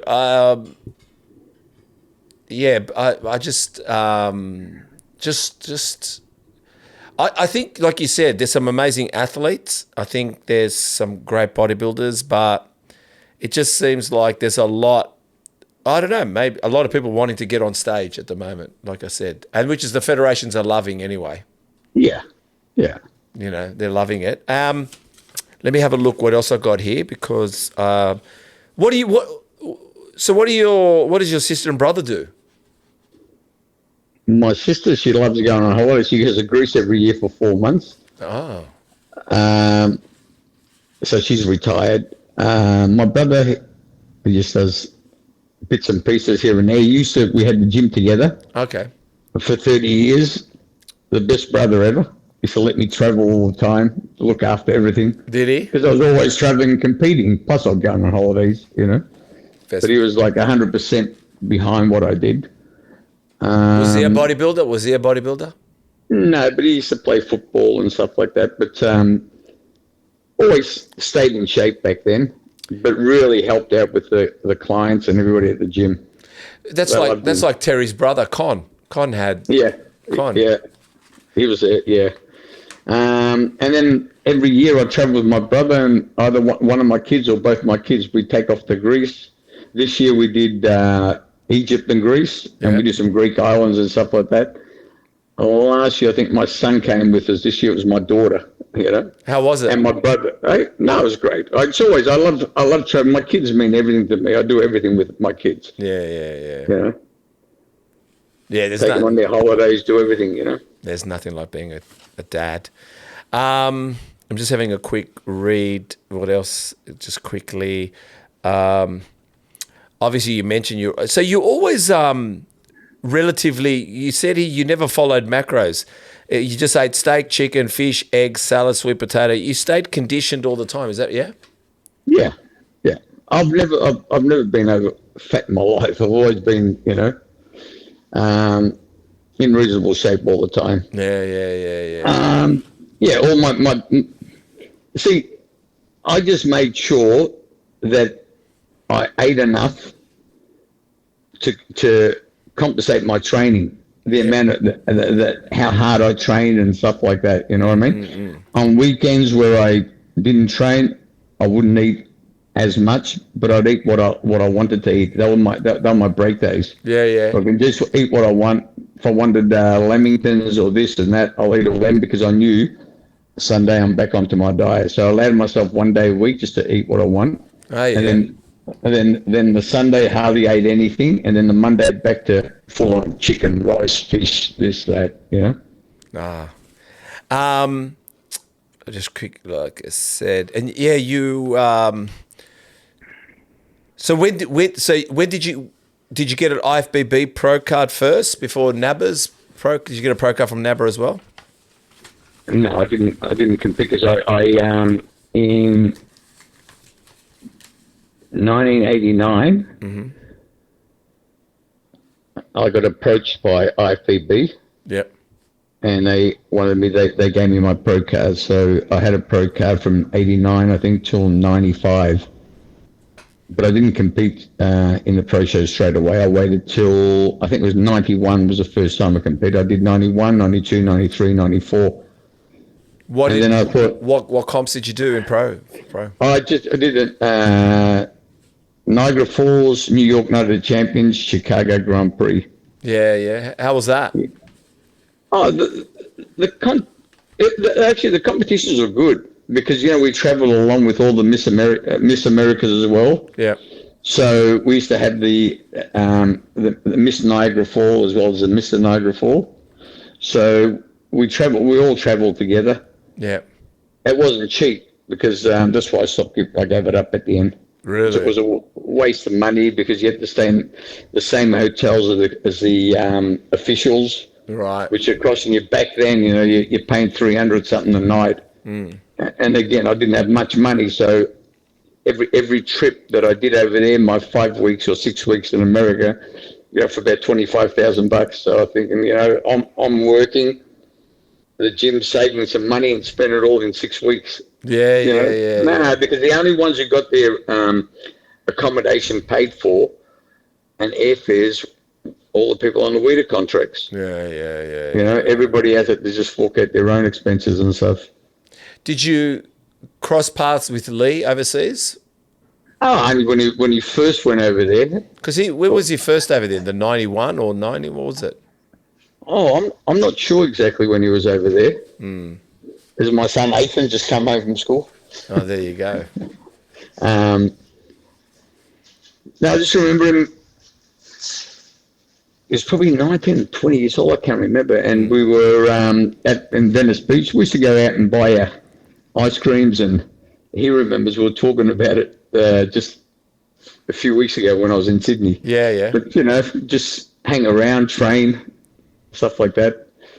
But I remember Lee, as probably a 15, 16-year-old, I was doing seminars in New South Wales. And I think I did one in Queensland too, and he'd be there asking the questions as a kid, Yeah. Yeah. So I've known Lee since he was a little boy. Did you know that he was special? Yeah, you could just tell because you could tell because he looked like he was so determined to get there and stuff like that, and the questions he asked about training and stuff. Yeah. And the genetics were good. Yeah. Came up fantastic. And he still looks fantastic. Yeah, it still does. It does. What Who's been your favorite?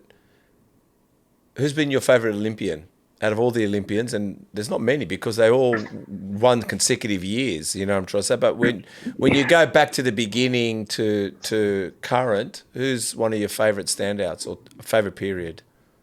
I think Ronnie Coleman would be the probably most shredded and complete body. Yeah. Along with Dorian Yates. Yeah. You know. Yeah. And then if you go further back, you couldn't beat Lee Haney.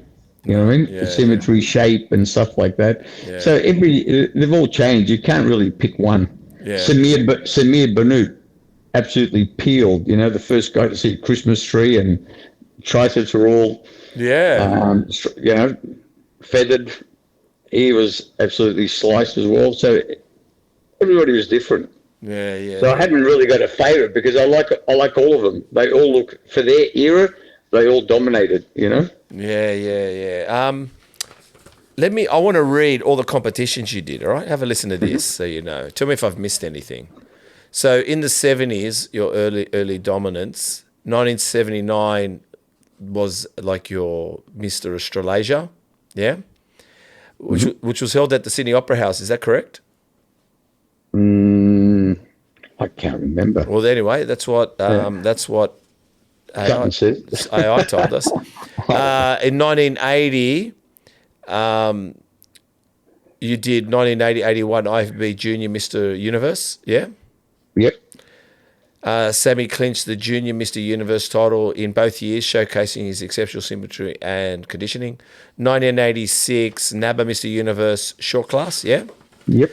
And they were big titles. I mean, even Arnold and I think Lee Haney, John Torelli's won those Mr. Universes too, yeah? Oh, no, Lee Haney didn't do that. Lee Haney won the 1982 Universe in Bruges, in Belgium. Really? Yeah. And, that's when I first met Lee Haney. And Universe was before the Olympia came along, is that correct? Oh, yeah, way before. Way before, because that's what I mean, yeah. Well, you had you had all them people who Steve Reeves, Reg Park, Arnold, Frank Zane, Franco Colombo, Albert Beckles. All them guys had won the NABBA Universe before IFBB came along. Yeah, it was probably one of the biggest titles. It was the federation. It was the federation. It was the biggest title. Yeah, to win the Mr. Universe. Yeah. How does that make you feel knowing you've been part of that group, you know? All right. I don't, it's just, you know, it's just something I enjoy doing, you know. Well, in 1987, NABBA Mr. Universe. 1988, NABBA Mr. Universe. And then I turned pro. Yeah, but you did 1988 NABBA World Championships as well. Oh, yeah, in Austria, yeah. Yeah. Then in 1990, I think that's when you said you did IFBB Australian Championships. Claimed first place, marking a significant achievement in his professional career. 1991, IFBB Niagara Falls, Pro International. You said you secured 7th there. Yep. 1991, IFBB Night of Champions. You did. I mean, everything else in between. 1992, Chicago Pro International. 2000s, your comeback and mentorship. 2008, NABBA Mr. Universe Masters. Is that right? 50 plus. Yeah. Earned 2nd place, demonstrating his sustained excellence in the sport. That was after like about 10, 15 years off competing. Yeah, what was it hard to do? Was it hard? No, I think I only dieted for 6 weeks for it because what? because I was always in ready in contest shape. Yep. You know, it wouldn't take long enough because I normally never got past like 8% body fat. Right. It's just my metabolism fast, so I'm a hard gainer. I got to eat like a horse. Really? I used to diet on. Yeah, well, my diet's like 4,500 calories. Wow. Because for me to gain weight, I used to have 7,000 calories a day. Really? I used to just eat, have MCT oil in my food, whatever, just to get the calories in, you know? Really? Yeah. What was it about staying conditioned? Because a lot of bodybuilders, they usually blow out off season. What was it like for you? You just liked being in shape?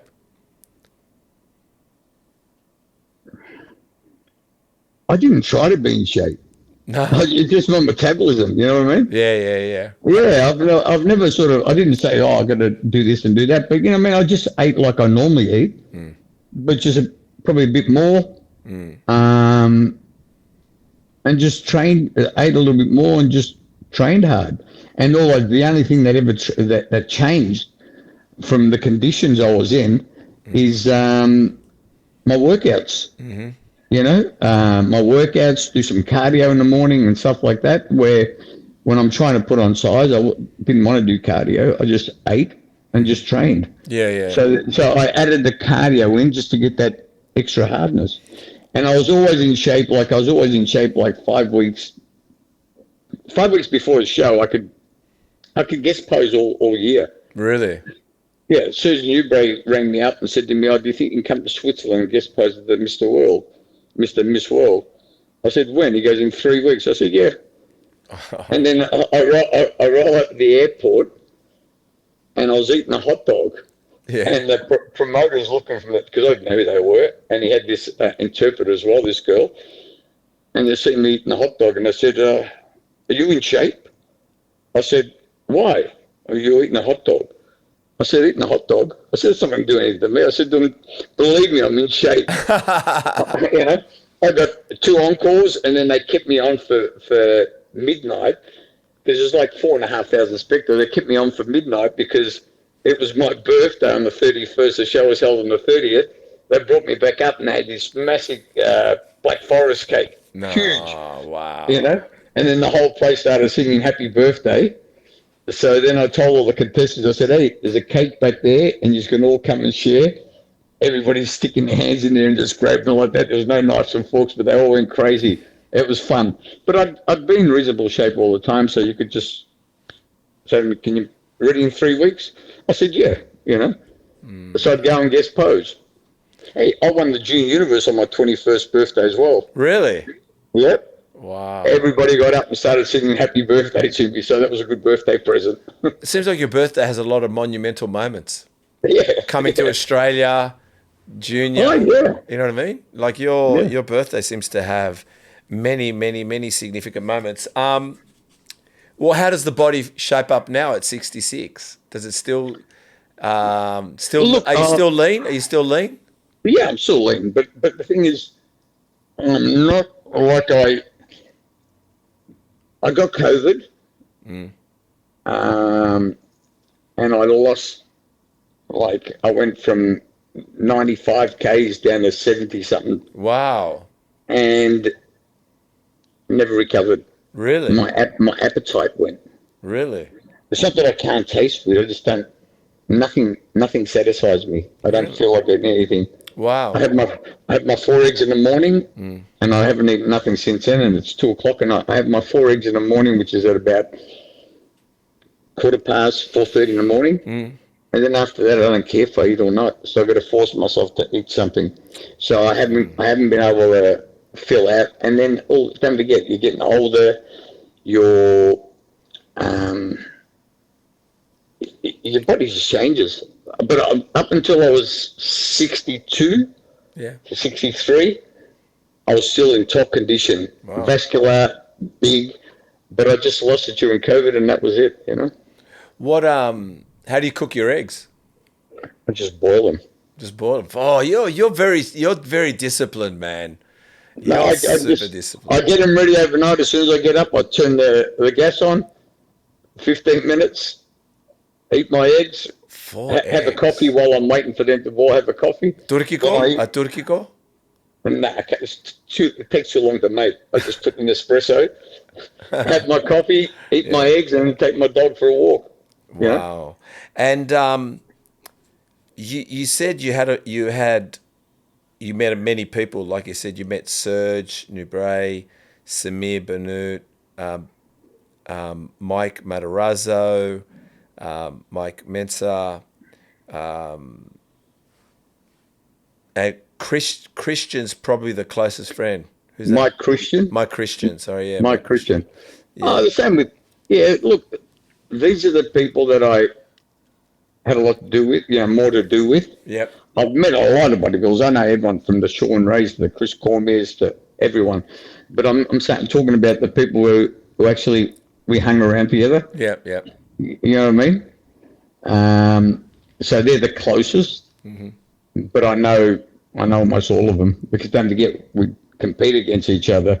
The Lebrones and all them people, So I know all of them, but the ones that I've hung around with, the ones we just mentioned. All right. And besides Mr. Olympia, who's your favorite bodybuilder?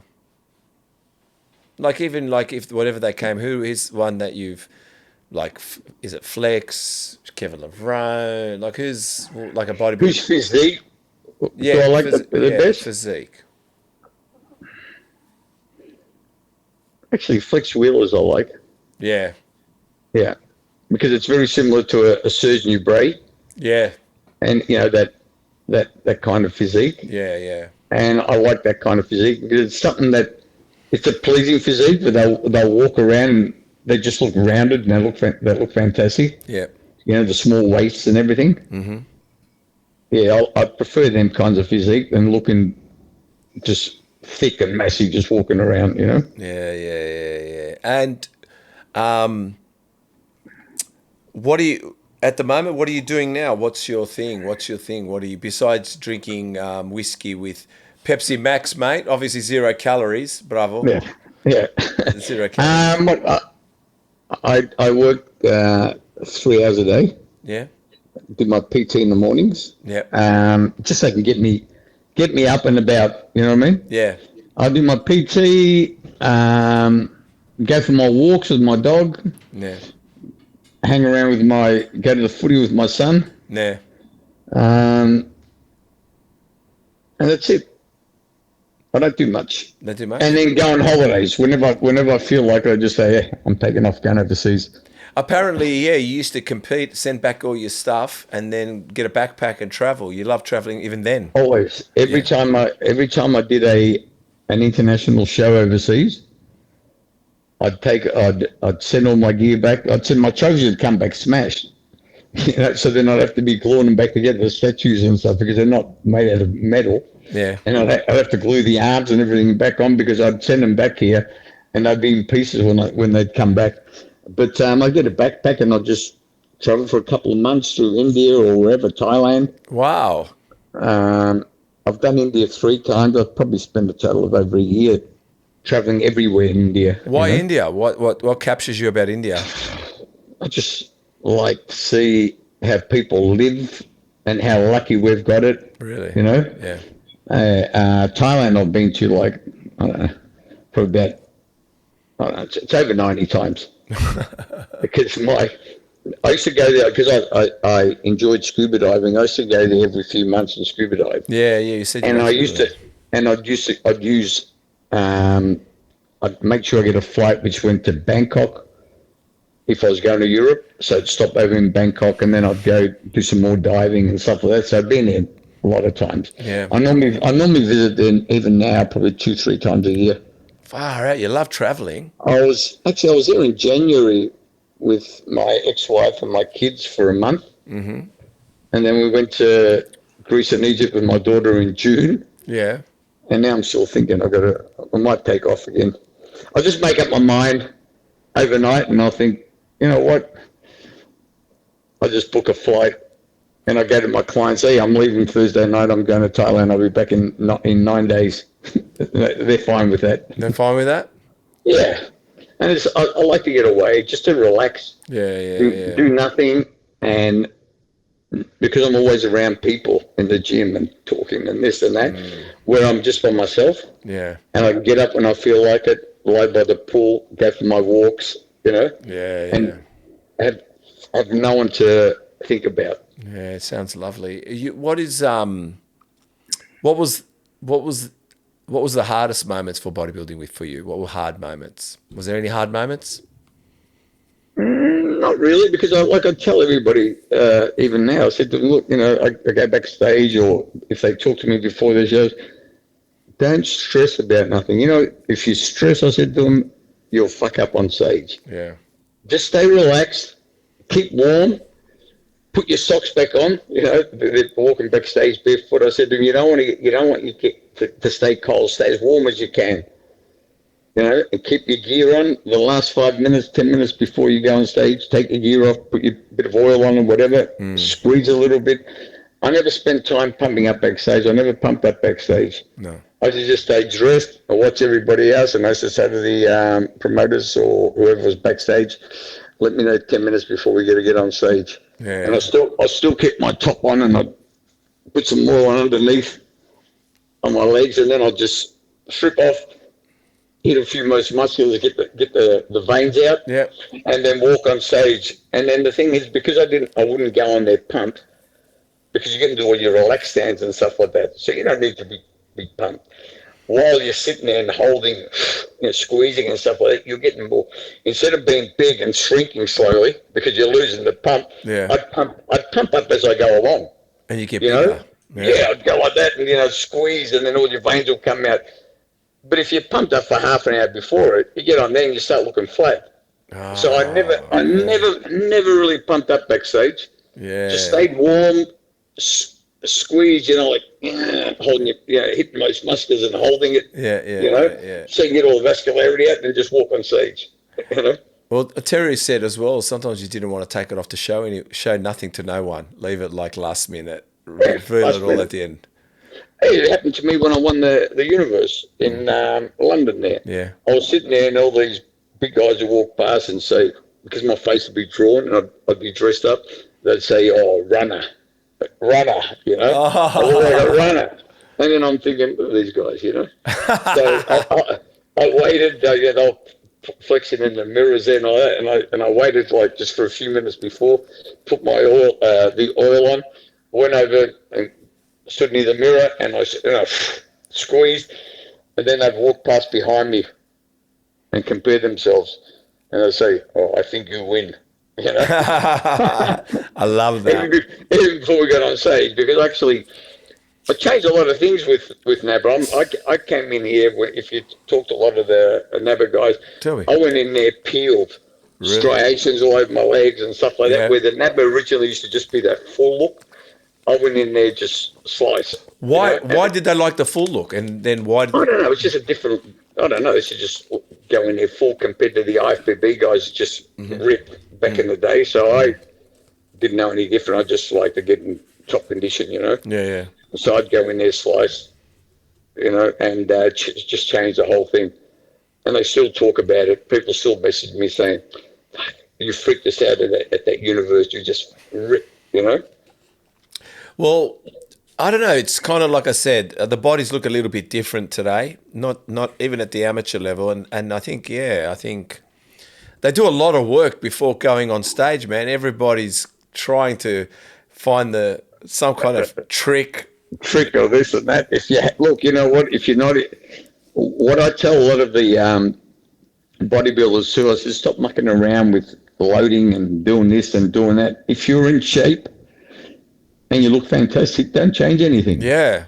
Matt Mendenhall, who's supposed to be the next Arnold Schwarzenegger, he said to me, Sam, we had a chat, and he goes, every time I get on stage for contests, obviously, before the shows I look fantastic, and then when I get on the show I always look, flat and watery.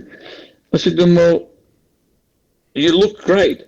So why do you change anything? Yeah. Forget about this carb bloating and this and that. If you look fantastic, why do you want to change anything? Yeah.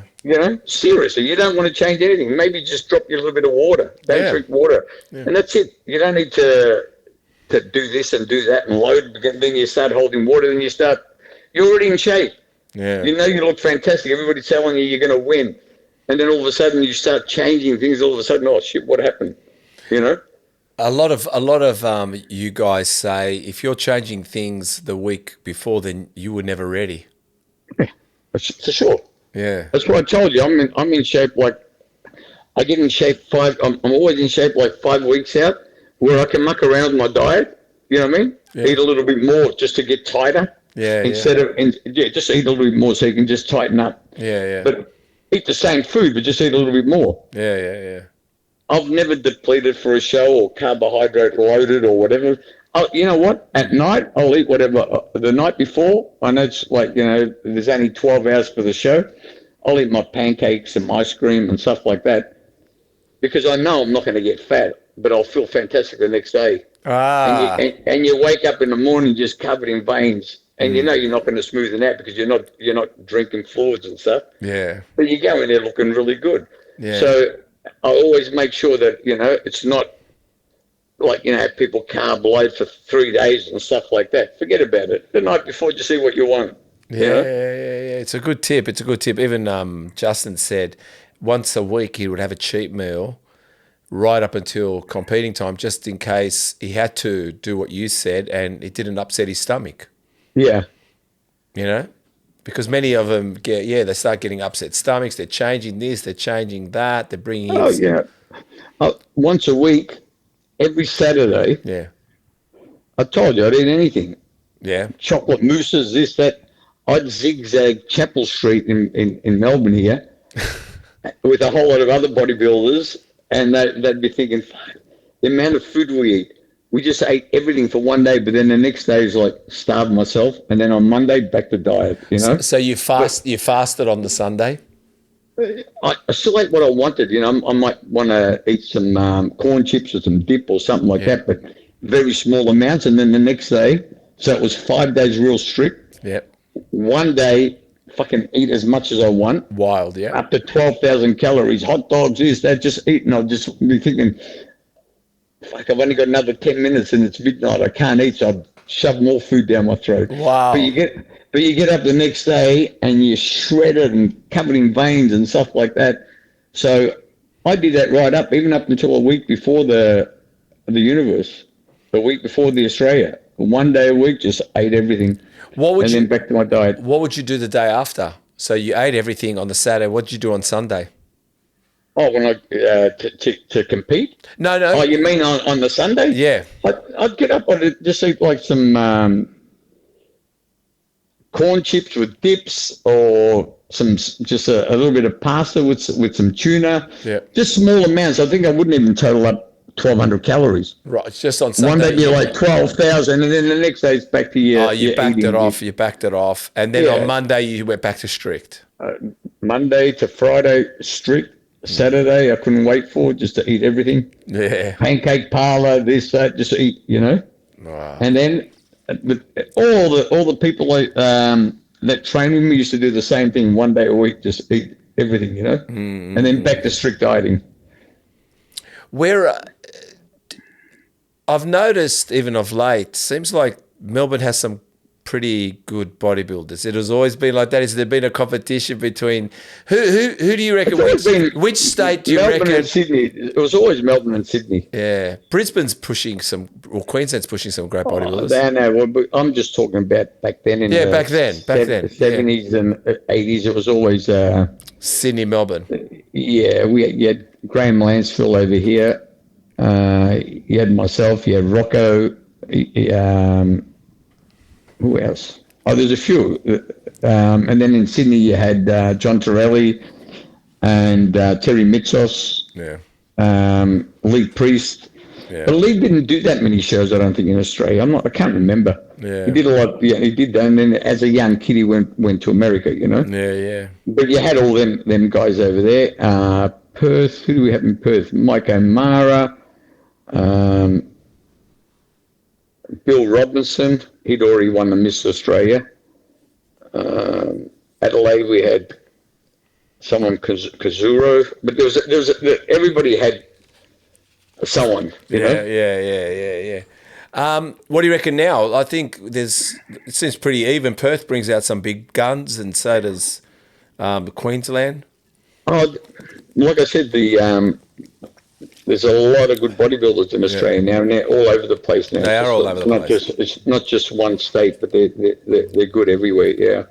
I've also saw you train Jason Knuckler. We've had him on the podcast very early on. He's a hard trainer, isn't he? Oh, he's an animal. He does. He trains hard. Yeah. No matter what I tell him to do, he'll do it, and he'll just keep on going and keep on going. I made him just for this show here, I'd make him do 100 rep drop sets. You know what I mean? I'd load the plate up on the leg press. Every 10 reps, I'll take a plate off. So he's done 100 reps there. Just last conditioning, just for the last show, just to get him ripped. And he looks really good. Yeah, he looks good. He's natural too, isn't he?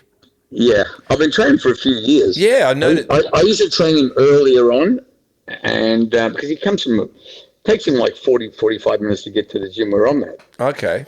And if his wife doesn't drive him down there, he's got to catch a taxi or something. It costs him a fortune, you know. Yeah. So I trained him just for the last, I don't know, probably about 10 weeks. Mm. Yeah, he'd come down and I'd train him. He's a good guy, you know. Yeah, he is a good guy. He's a good guy. Well, we're going to go over the body now, man. We're coming to the end of the podcast. Yep. I'm just going to give you a body part, and all you've got to give me is an exercise, sets and reps. Very simple. Yep. So we'll start off with traps. Traps, shrugs. Shrugs, sets, reps. 4 sets of 12. 4 sets of 12. Now we'll go with delts, rear delts. Rear delts, bent over rowing. Mm-hmm. Bent over lateral raises. Yeah, lateral raises. Yeah, sets, reps. Sets, 10. 4 sets of 12 to 10. Okay. Side delts. Side delts, side raises, 4 sets of 20, 15, 12, 10. Okay. Right. 20, 15. 12, 10. 12, so 10. I'll pump out 20 the first set. Yep. Load it up, 15, 12, yeah, 10. 12, 10. All right.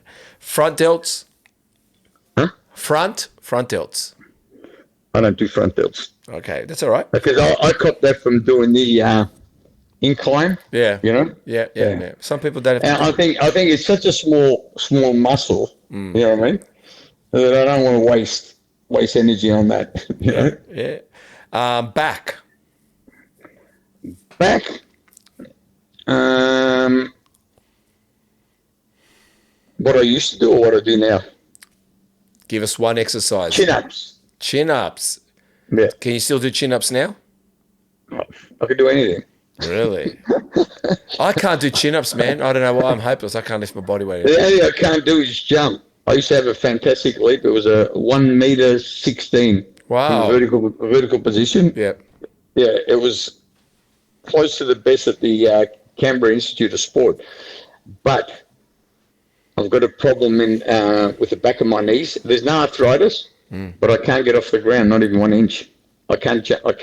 What happened? It just happened 8 months ago. I just woke up like that. I'm just waiting to get an MRI now.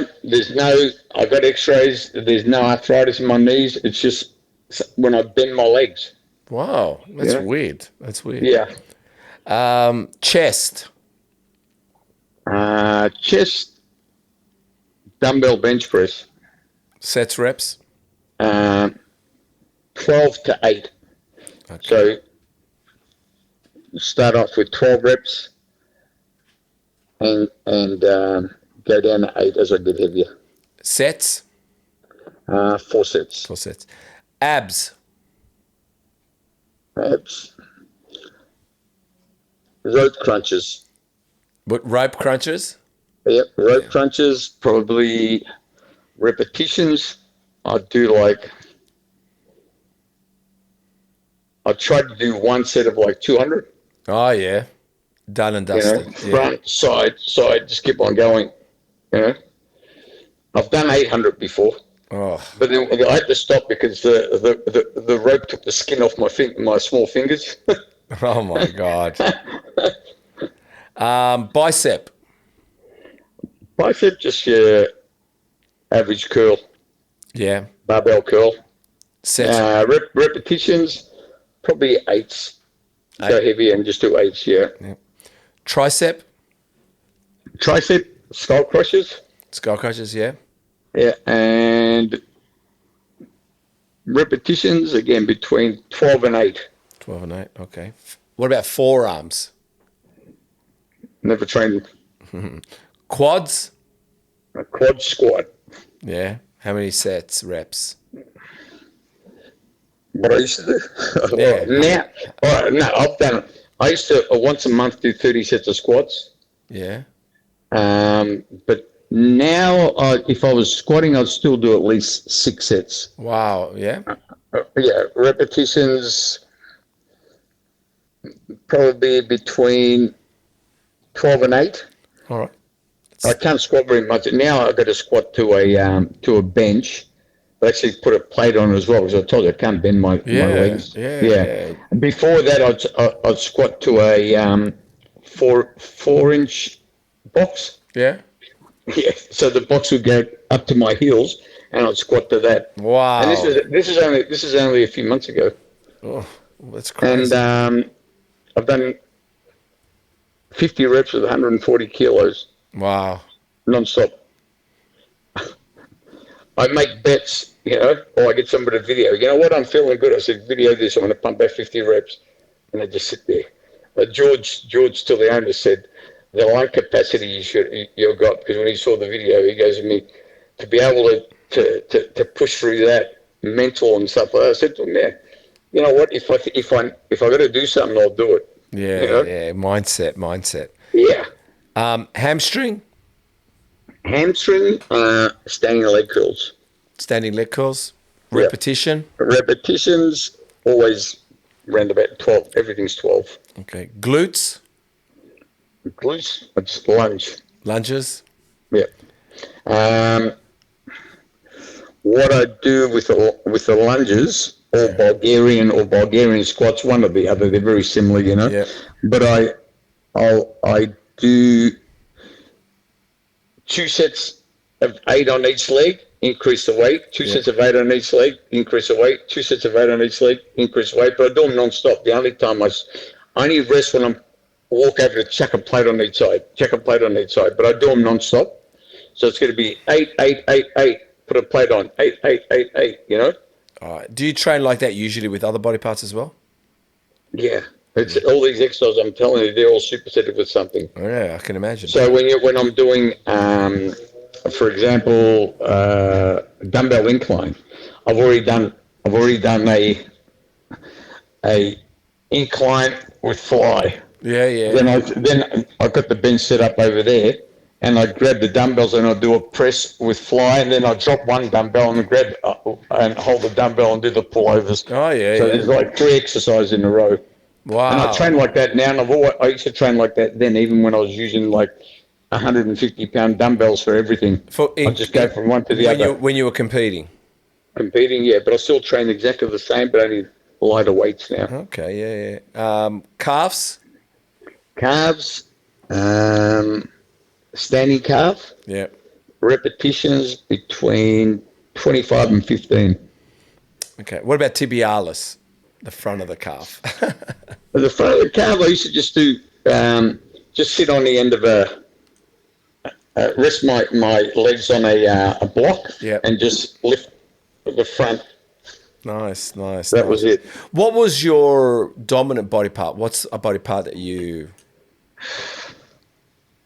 I think it was always my legs and shoulders. I had round delts, which of course made you look better because your delts are round, your waist is small, your thighs are big, your calves are big, and it just gave you That look. shape. Yeah, that look. Yeah. What was the most stubborn body part? Probably arms. Arms? Yeah. Yeah. Okay, they still look pretty good. Well, Sammy, where can they find you, mate? What's your IG handle? Where can they find you, mate? Time to promote. Don't need promotion. But people can message me anytime they want on Instagram or Facebook, but I talk with everybody. You know what I mean? But I'm retired. I do all this for fun now. Yeah. I've got a couple of friends that I train in the mornings. They won't let me retire. Don't I let you retire? No. None of the people want me to stop. No, you're going to keep on going. I said, oh, all right. So I'm at Yes Fitness in Brighton, which is it's a good gym, good setup. People are lovely, and there's no idiots in there. Everybody train. I'll make sure that everybody trains. Get off Yeah. their phones and stuff like that. I'll walk around. It's like if I'm not there and I'm on holidays, they're going, "Fuck, the gym's quiet," because I'm not there. They like to hear my voice, my presence. Oh, I love it. And so What's the that's gym? where What's the gym called again? Yes Fitness in Yes. Brighton. Okay. And your IG is Sam Ioannidis, isn't it? So Ioannidis. Yeah. Yeah. Sammy Ioannidis. Okay. Sammy. Sammy. Yeah. Well, Sammy, thank you so much, man. I really enjoyed the podcast. I really appreciate you coming on and also meeting you for that split moment there in Sydney. I wish I sat and talked Yep. with you more. I guess I was not. I don't know many people. Meaning, I know them, but I don't like to intrude. But next time you're in Sydney, I'm going to intrude, and I'll come down to Melbourne, man. We'll Oh, anytime you're in Melbourne, message me. I'm always available. we'll go for a All right? coffee and we'll have a yarn. Yeah, we'll go for a Greek coffee somewhere. Yeah, anytime. Maybe go have the vanilla with the water and the Oh, yeah. spoon. Oh my! Where do you get that from? Well, I you don't can probably know. get it. You can probably get it in Oakley. In All the Greek Oakley? places are. Yeah. We're going to Oakley when I come to Melbourne, man. I want to say thank you, brother. Nice to talk to you, Stephen. Likewise. Hey guys, another podcast done with another wonderful guest. They're all greats, no matter who they are. So, to continue what we're doing and to keep supporting you and bringing the very best, if you could subscribe, hit the notification bell, press like, it only helps us to grow this channel even further. We really appreciate the support and to go and find more all around the world. Bring them here to Muscle Talks podcast and share real, raw, and honest conversation around a sport we love, bodybuilding. Please subscribe. Thank you for watching this podcast. Thank you for watching all podcasts. Thank you for subscribing. Thank you for liking. So subscribe, hit the notification bell, like, and continue watching us here on YouTube or listening to us here on Spotify.